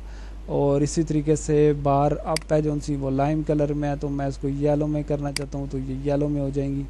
और इसी तरीके से अगर मैं इसको ब्लैक में करना चाहता हूँ तो ये ब्लैक, इस तरीके से जो चीज़ आप इसमें चेंजिंग करना चाहें वो आप इस तरह करके ओके करेंगे, वो चेंजिंग चार्ट के ऊपर अप्लाई हो जाएगी। जैसा आपको आपकी नज़र को अच्छा लगता है आप उस तरीके से उसे कर सकते हैं। तो ऑलमोस्ट मेटा ट्रेडर हमारा कंप्लीट हो गया। मेटा ट्रेडर में यही सब कुछ है, इसमें और कोई ऐसी ज़रूरी चीज़ नहीं है जो कि हमें समझनी चाहिए। अब हम इससे मज़ीद आगे चलते हैं। अभी हम इंडिकेटर, जो इम्पोर्टेंट इंडिकेटर हैं वो चीज़ें पढ़ लेते हैं, जो कि हमने ट्रेड क्या करनी है वो हमें काम आएंगे। इसके अलावा फिर उसके बाद हम फंडामेंटल एनालिसिस पे चले जाएंगे। ऑटो ट्रेडिंग के हवाले से भी कुछ हम थोड़ा सा मज़ीद देख लेंगे, उसको डिटेल में चले जाएंगे। और फिर उसके बाद अकाउंट कैसे ओपन करना है किसी भी ब्रोकर के ऊपर, कौन सा ब्रोकर हमारे लिए अच्छा है उस पर भी आ जाएंगे। फिर उसके बाद मैंने आपसे बात की थी कि सैटरडे संडे को, ये तो एक फॉरेक्स की मार्केट है ना जिसमें करेंसीज ऐसा फ्राइड है, एक और सिंथेटिक मार्केट है। अब सिंथेटिक है, मसनूई है, तो उसका मतलब ये नहीं है कि वो फेक चलेगी, 2 नंबर चलेगी, ऐसा नहीं है। अगर किसी जगह पे वो बाय चली है तो सभी मेटा ट्रेडर पे वो बाय चलेगी। और इसमें भी ऐसा ही होता है। अगर यूरो यूएसडी आज के दिन में ये 86.519 तक आया है, तो लाहौर में भी इसी तरह होगा, कराची में भी, मेरे मेटा ट्रेडर में भी और आपके में भी। ऐसा नहीं है मुझे लॉस करवाने के लिए वो ये कंपनी या ये एक्सचेंज या ये ब्रोकर कुछ और वैल्यू दिखाएगी, आपको कुछ और दिखाएगी। ये सब जगह पे सेम चलती है, ये चीज़ आपने ध्यान में रखनी है। तो वो सिंथेटिक मार्केट को भी हम देख लेंगे, तो ये स्टेप बाय स्टेप हम चलते जाएंगे। अभी मैं देखता हूँ कि ये वीडियो बनी कितनी देर की है।